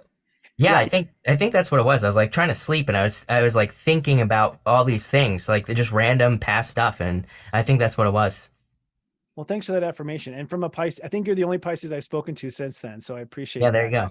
I have a personal belief that Pisces are past their karma and onto their greatest gifts. I personally believe Pisces are going to, with Neptune moving through your sign, you know, this is going to be the moment where Pisces lead spiritually instead of fumble with past life karma stuff. You know, it seems like you certainly seem to be a leader. I hear you bringing up Neptune and Pisces a lot. What is your perspective or vision of it? What do you see through the cards? So I don't know why I became obsessed with Neptune and Pisces because It seems like it. yeah, You bring it it's up like a lot. it's one of those things where you know I think that it's a major, you know, kind of like tipping point in, you know, I think there's a couple that Uranus and Taurus I think Uranus and Taurus is weird to me because it's like super innovative, or at least I see it that way, like in regards to freedom, like people setting themselves free. And but Neptune and Pisces, I think, because it's like we're in this time where I believe we're breaking free from all these like beliefs, like, you know, just traditional beliefs. And that, I mean, I think at the simplest level, Neptune and Pisces is a direct challenge to traditional belief. Like if you've always believed something, you know, Neptune and Pisces is like, why? Is there something else? Is there something better? Yeah, you seem really interested in the power of belief as well. Yeah. I noticed that. And Uranus and Taurus is fascinating too. I think it's an interesting time. The freedom thing is a fascinating takeaway that I agree with, but didn't really recognize until I saw you talk about it. And I was like, oh yeah, of course. And I think back to Yeah. World War II, there was a fight for freedom and freedom of the world, but also then you know, there's Uranus has that like utopia, dystopia flip of the coin. So I also see this huge push to take away freedom as well as a certain theme. You know, given that you're throwing down the cards all the time, are you catching themes going on in the collective conscious? Can you think of a theme right now that's pretty Yeah. big in your cards? I always say like Two of Swords, third place solutions, I call it. You know, Two of Swords is like this or that, but she has that island behind her. And I always say that, you know, she is my card of third place solutions. Everybody thinks this or that, you know, to solve problems. But I think it's those like left field things that are going to maybe save the day, you know, so to speak, right now. So is it the thing that you overlooked, or it's the abstract thing, or You know, I think it's like abstract. You know, I have a theory of like these, what I think is the, you know, I say the currency of the future. And, you know, so like one of the things that I think will be very valuable in the future is people who curate, you know, who are able to curate information, put things together. And so, there's a great author, James Altucher. He talks about idea sex, like two great ideas coming together. So I feel there will be, a lot of, if you have a crazy idea, I don't even know what it looks like. Most people, I think these will be very, unique solutions to problems, or not even problems, like good stuff that's happening, just new ways of doing things. Mm. And you may be predicting Uranus and Gemini too. Yeah, that too. Yep. I mean, I can see that logical consequence coming right around the corner. Hmm. So on the contrary, what do you mean by stinking thinking? I mean, like, That's a term I've heard you say. Yeah. Yeah, just think negative thinking. I always say no stinking thinking, because it's just like, yeah, I think there's, and I always tell people, like, I think there's, between now and like 2033, there's gonna be plenty of stuff to worry about. But also, you can be one of the people who worries, or you can be one of the people who gets there and has like done something. Mm-hmm. What side of the coin are you on as far as our future? It looks like, obviously we do the best we can to predict, but things look bleak. It looks like Mhm. we're in trouble. Yeah. Do the cards point to options ahead for us? I think there are a lot of options. I always point to like Louise Hay. She says you have to see the dirt on the ground before you can sweep it up. And I think we're in the dirt sweeping phase. We're in that like dirt sweeping phase. So, of course we have to see all these things before, we clean up the dirt, right? So you're basically, God is showing us, the universe is showing us all the stuff we have to clean up.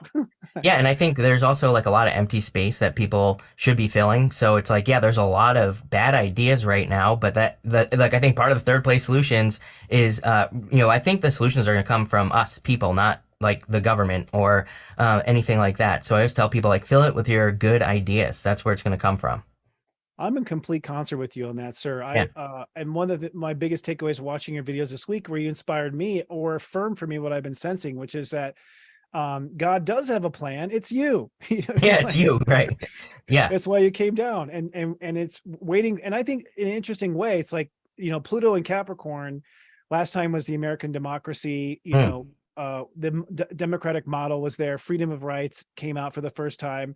And now in this next Pluto revolution, it's like we've already given the freedoms. I think now it's about, well, what does the population do with those freedoms? Like, one, you were granted them, now it's up to us. I feel it seems like. Yeah, I think, and I also think of like Pluto and Aquarius. Like Aquarius is, the circulatory system, and I always think of that's why I say we're like in a heart-based time. Even though it's not necessarily the heart. I don't know. There's something there that always pops into my head. And it's something that's been coming up like so much in the readings as well. Is really like that we're in this heart-based time. We need to follow our heart. Everybody knows what to do. They just have to do it, right? I agree. I honestly think the Venus retrograde strictly through Leo for the first time since 1812 and 1722 was a major change of the heart. We talk about conspiracies. I think God has been conspiring for our happiness the whole time. Yeah. Everything seems to be a total setup for success. Yeah, of course. Only we seem to be the ones in the way. I was watching one of your segments for Taurus this upcoming week, September 11th to 17th video, and you said you had a beef with the Knight of Pentacles. What's your beef with the Knight of Pentacles? My beef with the Knight of Pentacles is that he doesn't move. He's, the only knight, in tarot, even, all the knights represent movement, and they all also represent fire as well. I know everybody splits them out into earth, all the elements and everything, but every knight is fire. And, he's the only one that's not moving. He has all this knowledge and wisdom. He's got those oak leaves on his helmet, which represent knowledge and wisdom, but he's not moving. So it's like he has all the tools. He has everything he needs. And an empty, blank canvas. He's got the empty field behind him, but he's not doing anything with it. That's interesting. And I assume I've seen you associate signs with cards. I myself am not that well versed with the tarot deck, so I'm not sure. But what sign is the Knight of Wands associated with? He is, so I just say Earth in general. So, Okay. I always just read him as just Earth in general. Seems like it. Yeah. Certainly feels very Taurus. Yeah. Opportunity and not moving. Yeah, right. Yeah, exactly. I always read the King of Pentacles as Taurus. I mean, he is Taurus, but yeah, he very Taurian for sure. King of Pentacles is Taurus. What would be the Capricorn sign? You have some Capricorn in your chart. Yeah, Queen of Pentacles. Oh, interesting. That's interesting. Does the male female gender change between King and Queen mean something in the tarot? Does it translate to yin yang? Is it literally Yeah, you could sexual? read it as energy or just I kind of just look at it as the like a journey. It's like it's just the next step, and so the queens are kind of the creation, the kings are more, in just like the emperor and the empress, the emperor sends there's water behind the emperor that goes to the empress. So it's like his energy kind of, feeds her in a way. And I always look at the king and the queen, the kings and the queens as like kind of their energy, feeding each other. Oh, interesting. Completing each other in a way too. Yeah. Hmm. That basic need between yin and yang, basically. Yep. Um, you no longer do personal readings. May I ask Yep. why? Yeah, just a time issue. So even I was doing them years ago, and I raised my price crazy high, and I still couldn't keep up. So with the amount of videos I do, and plus I have other stuff I work on, it's just impossible to keep up. Got you. When you were doing readings, and I know it's the same way, like I'm a person that can only do so many because of the Yeah. time commitment. But I also need to do them to keep my skills sharp, I find Hmm. too. But you're doing cards, Yeah, I don't daily. know.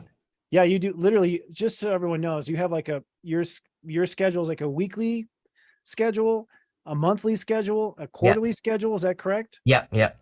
That's interesting. And are So you noticing cards, trends happening from quarter to monthly to weekly, just again and again and again coming up? yeah, definitely. Like I said, Two of Swords, Seven of Pentacles always stands out to me because I think we're in a time where the universe is saying, "Is the juice worth the squeeze?" Is what I always say. Like, are you doing something? Do you have the leverage? Are you getting leverage? I think leverage is a big word that people should focus on right now. Or like, are you being super efficient? I think. If you're doing things that are wasting your time or sucking your energy or whatever, that's like a big theme that I've been seeing. I noticed that with the leverage. I was trying to think and translate that into astrology, and the only thing I can really think of is it's kind of Uranus. Like Hmm. Uranus always seems to me pushing for less, more for less, to be Yeah. more efficient, to choose the right, the innovative path that gets three birds in one, versus one. Yeah. But I noticed that you were talking about that a lot, the leverage point. That really good advice, I think, as well. So having doing the cards for all 12 signs all the time, if I met you in public or something and I said I was a Taurus, would you immediately have cards come up in your head and be like, "Oh Lord"? Yeah, I would probably because I think Taurus always gets like Queen of Pentacles. I'm always talking about resourcefulness for Taurus, being super resourceful at this time. Watching your resources. I'm always talking about freedom for Taurus. Always talking. Queen of Cups always pops up for Taurus. So I'm always thinking about again for that following your heart, doing what is free. I get this like waiting thing for Taurus sometimes where it's almost like you're just like waiting to enter into something, but it's like you're waiting for a sign or a symbol or something, but you just have to kind of like take that leap of faith. Oh, I know, buddy. I know. I feel like I'm always waiting in line, like Yeah. sometimes that waiting just was like I was waiting for the opportunity or waiting for but we're constantly in waiting. But part of that waiting, I think, is also what draws in our opportunities. Like we'll sit Hmm. there and we will not move until Right. that comes, like, unless you cow tip us or whatever. I noticed in watching your videos that you have you use many decks in your readings, which is interesting. I want to ask you about that. And it seems like you have your own layout. Is that a layout that you designed or Yeah. came up with or channeled? Yeah. Yeah, just like just how it happened. I don't even remember. I think when I first started, I was doing like 7 cards. That's it. And then, yeah, I just kind of was looking for something more in depth. So I originally started doing. It started as past, present, future, outcome, which I still do sometimes. So each column, was past, present, future, outcome. And then I just started attaching just whatever popped into my head. Like I sit down here, I have a note, and I write down whatever I think. So sometimes it's messages from your future self or whatever. And so I just started doing that. Yeah, I noticed that you would come up with different angles. Hmm. And some of your videos are different angles. A message from your future self is really, really clever as well. And I noticed that you have one deck lays out the cards. You had another deck that was crossing the cards. What's that crossing layer, if I may ask? Yeah, so I just like to clarify, the whole entire message. So when I go back over, I'm just clarifying everything. So it's a second look at, but from a different deck, Yep, yep. basically. And Hmm. you had like circle cards, which I've never seen Yeah. before.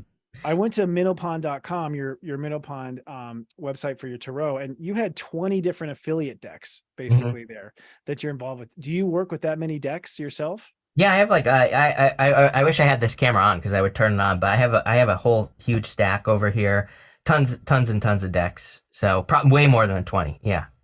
Okay. Yeah. So I'm very curious. I mean, I bought different decks before. I'm a novice at pulling cards for myself. Um, what comes with differently with a different deck?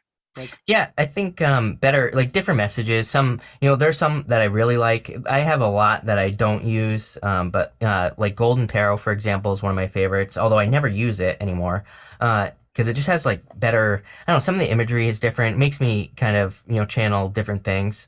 I always I lately for the past few years I've only pretty much been using the Radiant Rider Waite for whatever reason. Just it's just been my favorite, so that's what I use. so it comes down to what you feel an affiliation for. I Yeah. noticed that you're really good on the symbolism and the imagery in the cards. You're often citing that imagery. I would assume the different cards have different imagery, or do they all usually have the same imagery from a different perspective? Some of them are super different, like not even close to the original Rider Waite, and then some are pretty close. It seems like there's a real um story behind each card that you're also aware of, that you're telling a certain narrative. Yeah, like I follow the Fool's journey, so the Fool has a journey through the major arcana, and so whenever the major arcana, I think there is a pretty solid story, and then the court cards are just kind of I kind of look at them as support. So it seems like, there's you also seem to have these underlying themes. And what would you say, the underlying theme is for people's mission right now on Earth? Yeah, I think that to live in happiness, joy, move towards their desire. I think we live in a time where, it's like everybody is still like, I think I always look at these things. I kind of have weird ideas about this. I still haven't, I have to process my thoughts on this, but, I look at things like COVID, which took people out of work, and I'm like, okay, what is the universe like really saying to us, right? And so I think it's saying that it wants people to, be more free, like I said, do things that they desire to do, not necessarily job. I mean, obviously, we're still going to have people who do desire to do whatever their job is, but for the most part, do people do they complain, or are they happy that they have to go to work?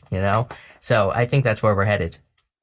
That's interesting. I had the same takeaway too. It's like America is all based on working our butt skis off Hmm. and giving up all of our personal life for our career. And boy, did that bubble pop Yeah. with COVID. Like suddenly Americans are like, I don't feel like it. Exactly. Yeah. We're being raised to be. So I don't, in that way, I wonder, like, like if there was intent behind it, it might have backfired. But I've noticed that people, I noticed the same thing. I mean, I look at Aquarius as the opposite of Leo. I look at Mhm. Leo as our heart's intention. Aquarius is where that heart's intention belongs in the universe. So I personally seen Pluto moving to Aquarius. It's, to me, it's like a calling to, follow our hearts. That's certainly a theme I have seen. But it's interesting to say that you're on the same thing. Have you ever how do you interpret a card falling out of a deck? That was a friend of mine who does tarot wanted me to ask you that question. Yeah, I personally don't read that. I personally don't take pop outs. I'm like a super butterfingers anyway, so I'm always dropping stuff, and so I don't think it would be. It's not something that I read into too much. If like I said, if readers want to read, I know some readers like shuffle until cards pop out, and just how they read. I've seen it in a couple of videos before, and I had never even Mhm. thought of that. I've even Yeah. had, when I've had a couple of readings too, it'll pop out and they'll say, "Oh, here's a comment from the guides or whatever," and usually it's darn accurate, so it's pretty funny. Do you do your own cards and read your own Uh, self? no, the way I was taught to is to not read for yourself, so I just don't. And again, I know plenty of people that do, so I don't think there's anything wrong with it. I just don't. Yeah. Well, it's funny. I mean, as an astrologer, sometimes people know my chart better than I do. Like, Yeah, of course. it's like, oh, that's right. It isn't at that degree. I completely forgot because I'm so focused on it for the world or whatever. Do you go back and watch your Pisces video or your Aquarius video and go, oh my gosh, that's exactly where I'm at. No, I mean, I have, and I like I said, I try to actively take, I make sure I take myself out of my readings. So, for the most part, they rarely, sometimes something will come up, but I also don't like listening to myself talk. So, I don't really go back and watch them too much.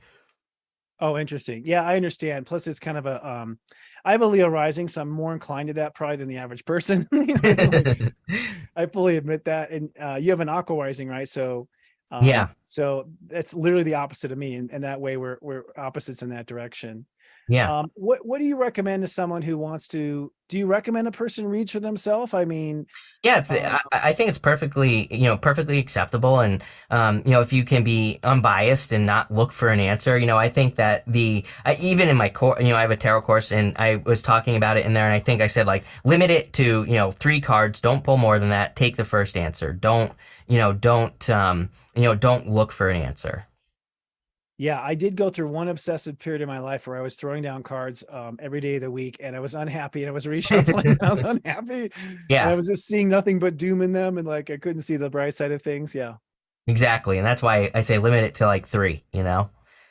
I did, having a mom that did tarot every day of my whole life. I did watch myself move from, like, she would say, "This is you." And I remember being a page, and then I became a prince, and then I became a king over time. So I actually saw myself sort of evolve in her deck. Do you see evolution like that as well? Like among the signs, for instance, you're watching them growing up or watching them go through a hard time?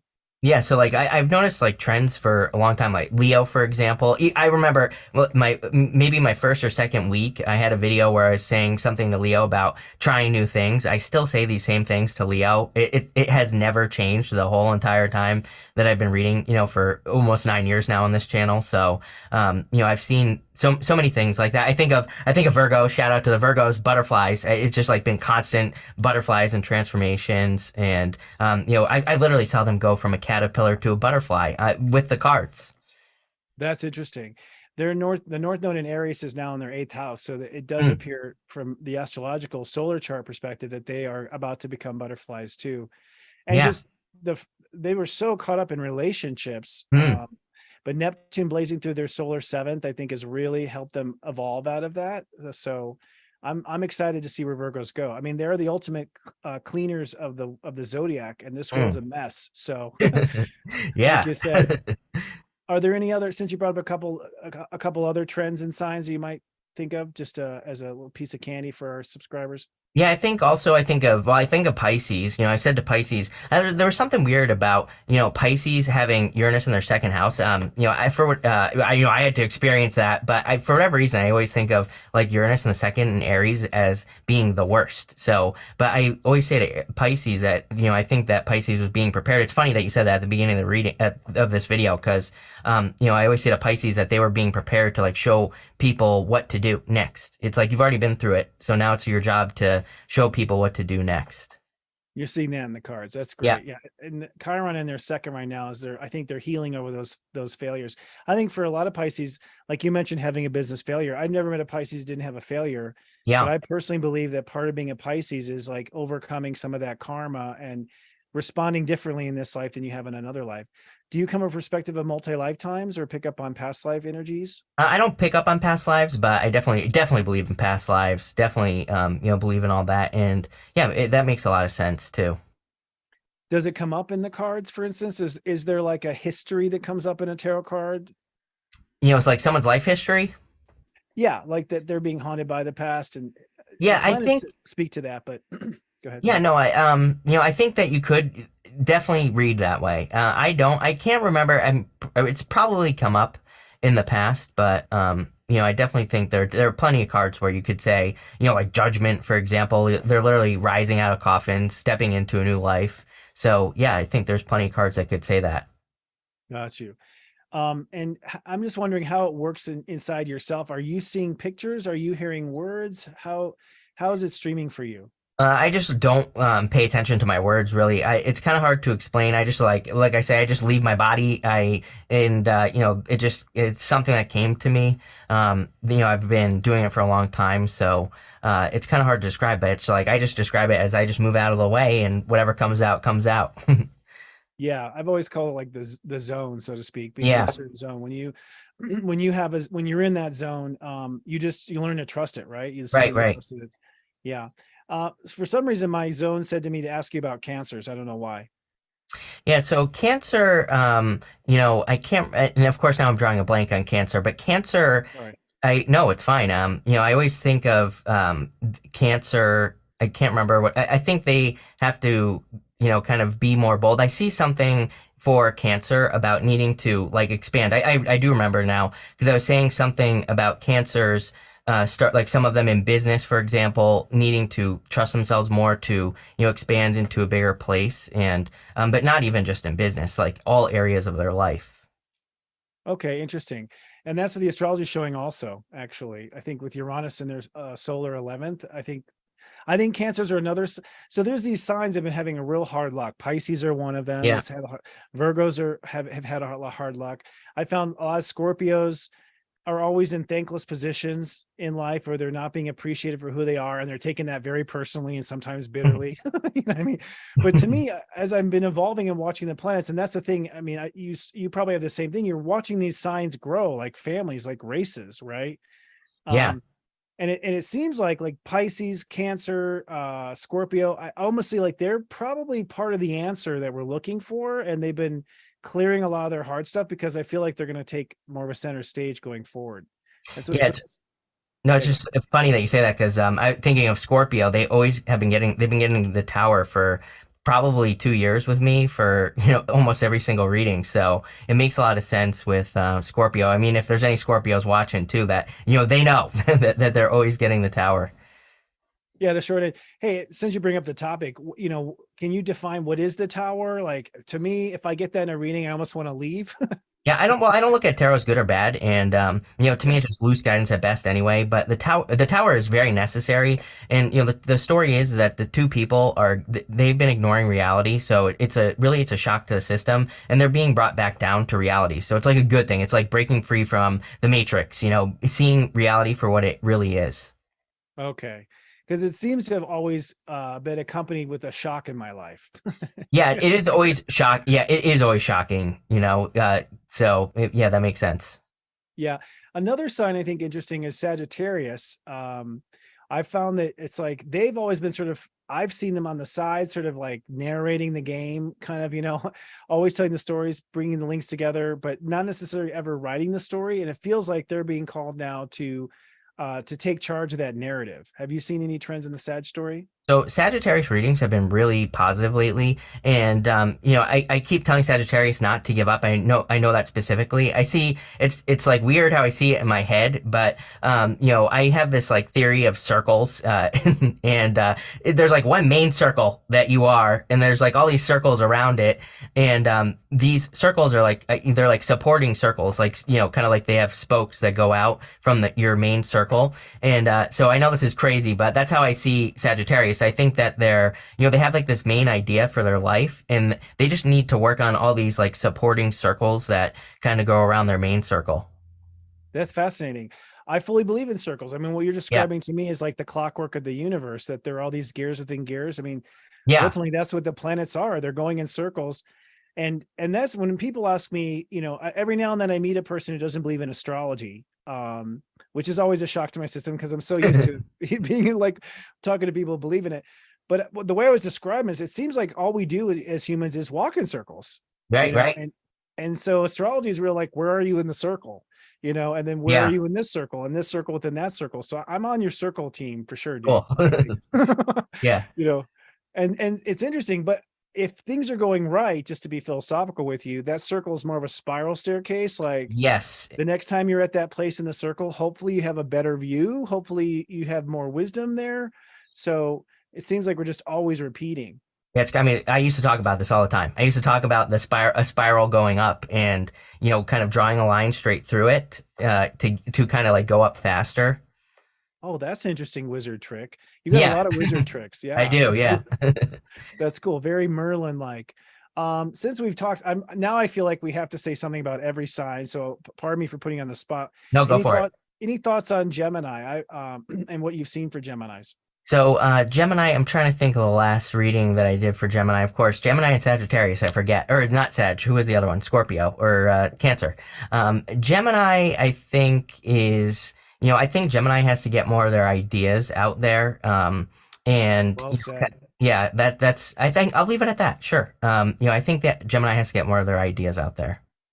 That's a great, and that's really where they've failed to be on the football team of life super well. Like they've kept their ideas private. That Venus retrograde went through their solar third house, so I kind of feel like I'm waiting for Geminis to come out with some bright ideas and some solutions. And then sometimes the one in the back of the room, and it's like they'll talk your ear off if you catch them in a conversation, but the profound stuff comes out in a whisper for some reason. It's like, speak up, like Yeah. on the profound stuff. Yeah. It's like imposter syndrome. You think that's what it is? That's interesting. Yeah. They're Aries, where their healing is in their relationships to society. So I think I think imposter syndrome is a brilliant way to kind of phrase that and coin that. And Cancer and Geminis often get forgotten, I have to say. Yeah, they do, right? Unfortunately, that's part of their role. Yeah. Yeah. What are you seeing for Aries right now?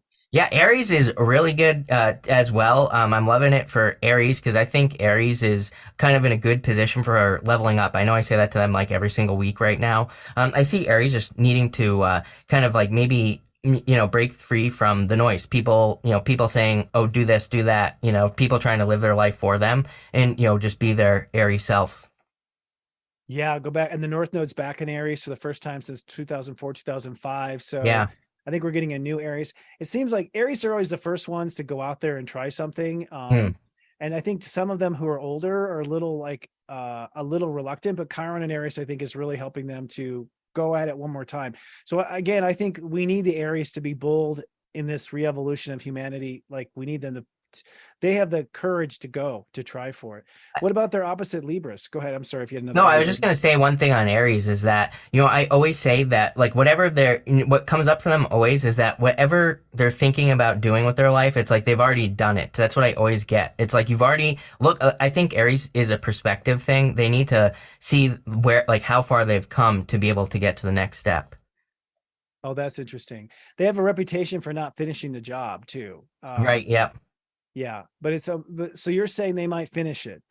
Yeah, I think Aries can finish it because, again, I see Aries in this, like, it's almost like purgatory. They're in this middle zone. And, I think a lot of Aries have these big dreams, but it's that needing to say, if they could just see how much they've accomplished over the past like 8 years and how far they've come, they probably would tick over to that other side.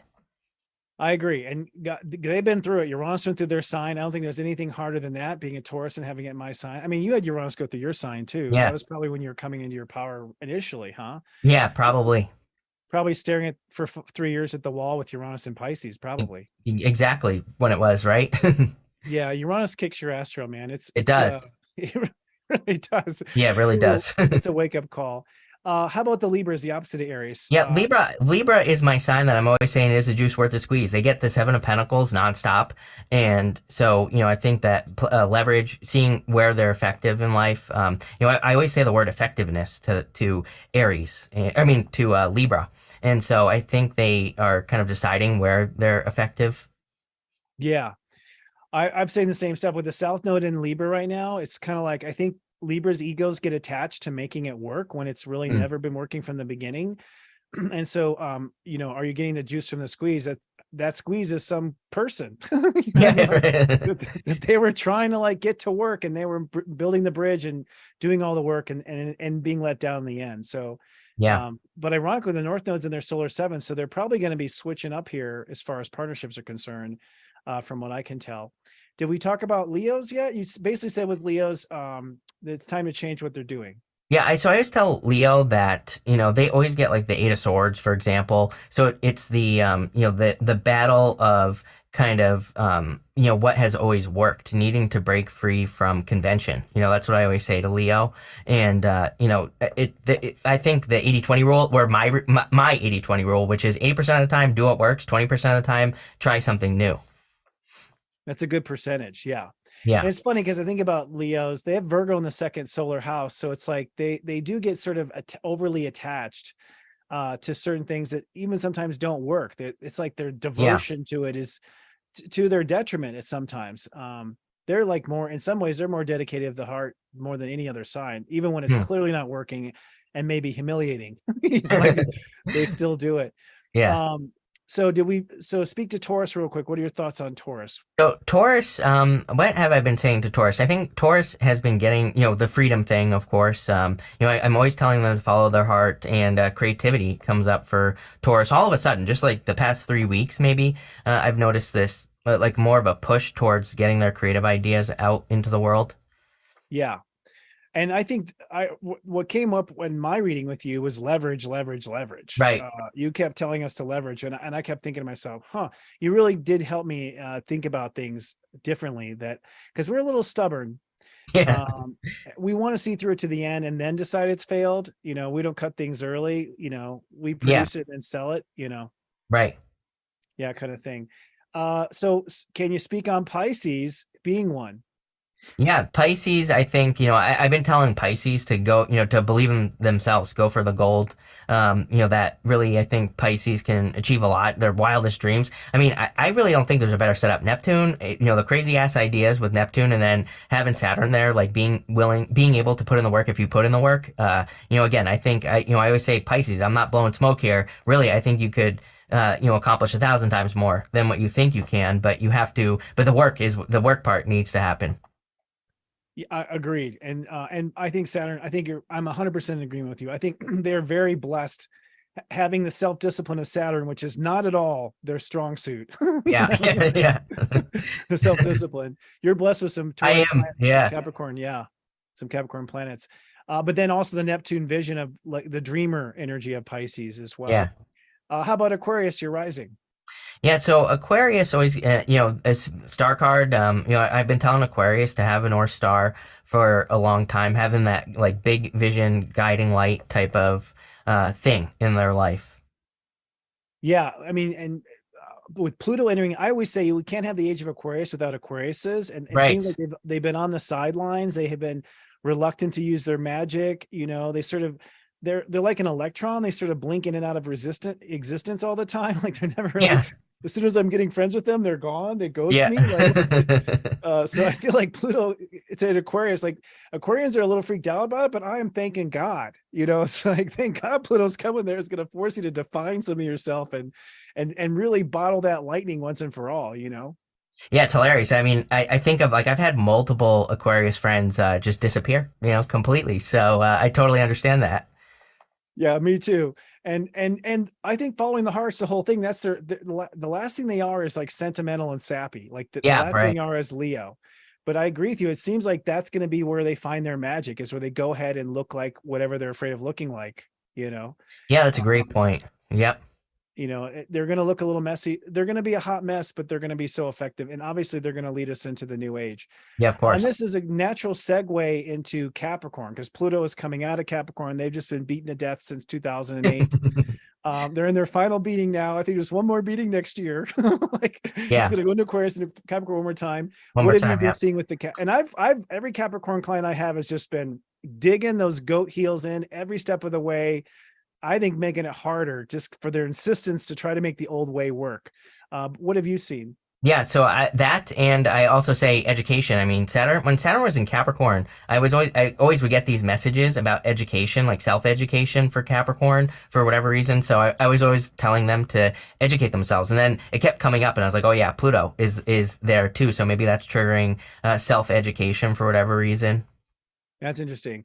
Uranus and Jupiter are now in their fifth house, their solar fifth house. So I find Capricorns for the first time becoming conscious capitalists. I mean, they've always been the diehard capitalists, but I've really seen a shift in the Capricorns becoming more conscious, wanting their money and their power to go to something else other than money and power per se, which I know is cliche, but I always looked at Capricorns as sort of like the Monopoly guy.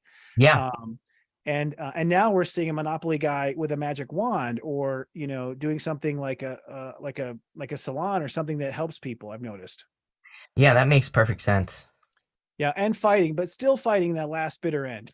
Yeah, of course. Yeah, exactly. Which is what they're stable, and God bless them for being so stable. Okay, I think we've hit all the signs. Do you have memory? I think we did. Yeah. Yeah, they'll complain in the chat. Yeah, someone will say it. Yeah, let us know, not complain, but they'll flag us if someone was left behind. This just came up from a chat person. I don't want to put you on the spot. Would you be willing to pull a card for the audience that's watching right now, or whatever you like to pull? I'm gonna use a not ride or wait. How's that? Whatever you want. Mr. Can we do that? Yeah. All right. So I'm gonna use this is the Day of the Dead tarot. So that's what we'll use. So we'll ask what's going on for everyone in the chat right now. So we have the we have the Ten of Swords here, which would be some sort of ending, or something. But really, I look at the Ten of Swords as a blessing in disguise. He's normally he's on the ground making a symbol with his hands. It's the same symbol that the sorry, I'm looking at the wrong camera, but he's making the same symbol that the Hierophant is making. On this one, it's this moth, but I kind of feel like there are blessings in disguise. Let's pull another card just to we can't end on that note. Sure. Right? Okay. So Well, Six of Cups, which is the beginning. yeah. We have the Six of Cups, which is a turnaround. Six of Cups everybody reads as like the past. But to me, really the true meaning of the Six of Cups is it's like a gift from the universe, and it can represent a time where you're bumping up against an obstacle, needing to let something that's dead go. I always say this guy is dead on the Ten of Swords. It's something that's dead, done over with, and Six of Cups is like that turnaround moment of having a turnaround in life. Interesting. So it sounds like a sacrificial killing in order for the turnaround. I wouldn't say I always look at Ten of Swords not really as a sacrifice, because it is a dead, rotting corpse. It is something that stinks, that needs to leave your life in the first place. So is that like a relationship or a job? How does that play out? Yeah, I mean, I would say that it's anything I think that, intuitively it's the things that are holding you back, and that's like another theme that's come up like crazy, is letting go of bad habits, letting go of, things that you need to let go of, which could be people, places, things, pretty much anything. And I do think we're in this like shedding period. I agree. The planets show it too. And I feel like Pluto in the last degrees of Capricorn is sort of like, one thing about Capricorn energy is that like it holds on to the last minute. So I think like once Pluto leaves Capricorn for good, we're going to see like this, like a rubber band snapping back. We're going to see all these change happen, like what appears to be overnight, which I imagine what the country went through when Pluto went from in the Revolutionary War. There's quite a sudden change. But yeah, I'm seeing a lot of shedding in the planets as well. Terrific. So this has gone by so quickly, Chris. Yeah, I love this time with you. I always love time with Chris's in general, but you really take the cake, brother.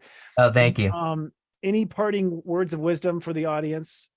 I always encourage people to, change their story. So I'd say, start using better words for yourself. I love that. I'm going to actually practice what you are preaching myself. And, tell people, how it's probably self-evident, but how to get in touch with you. You have a news. It looks like you put a lot of energy into a newsletter. That's probably the best way to get on your roster, huh?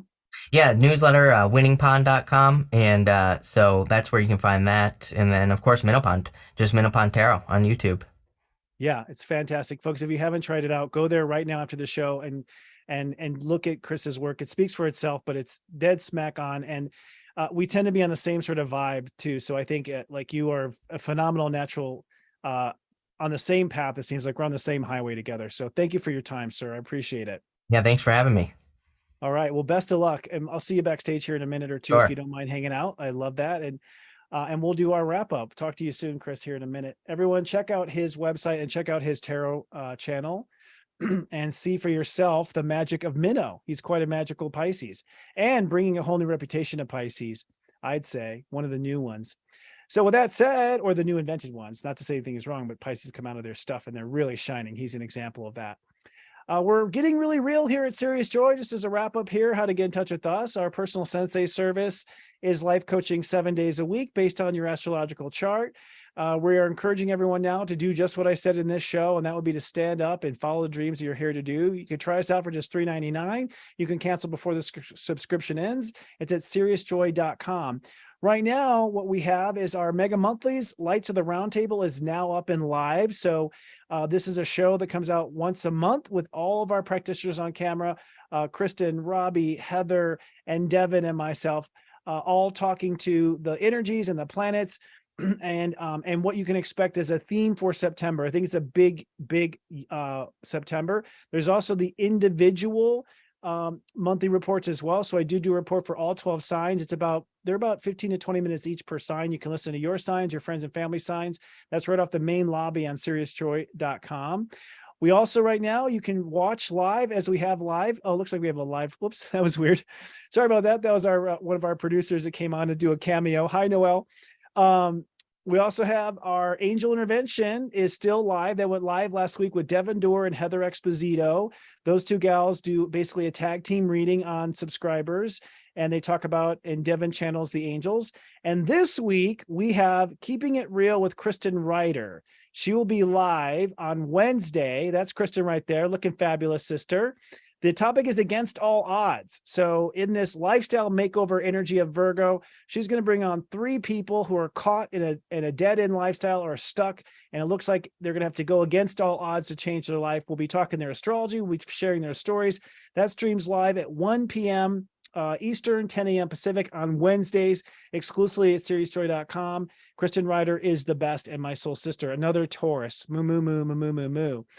Sharing is caring, folks. The greatest thing you can do for us is to just share us with your friends and family. I mean, every time I do a reading, I ask how people found me. They always say some good friend, some family member introduced them to me. And I think that's the best way, because it is the conscious route of trust of another person. Some people do like to donate to me. I do humbly accept donations as part of the new version of me where I am receiving.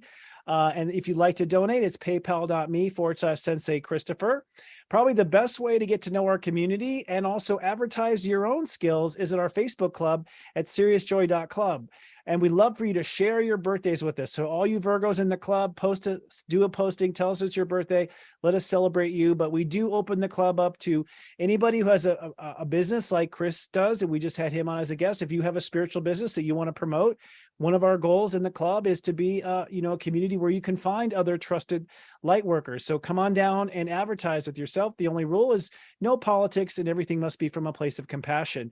If you'd like to know us and follow us on social media, we do a Zodiac Weather every day of the week, 7 days a week. I do free guidance that reminds you of the weather of the day and what to focus on the day. This is our community service. All you have to do is follow us on one of our social media platforms. You can find our link tree at seriousjoy.social. And finally, I must say, if you'd rather listen instead of watch, our podcast numbers are going up every week. There's a lot of people who like to listen while they're working, listen while they're walking or whatever, working out. We are on 3 podcast services. We are on Spotify, Stitcher, and Apple Podcast. Hope to hear you there.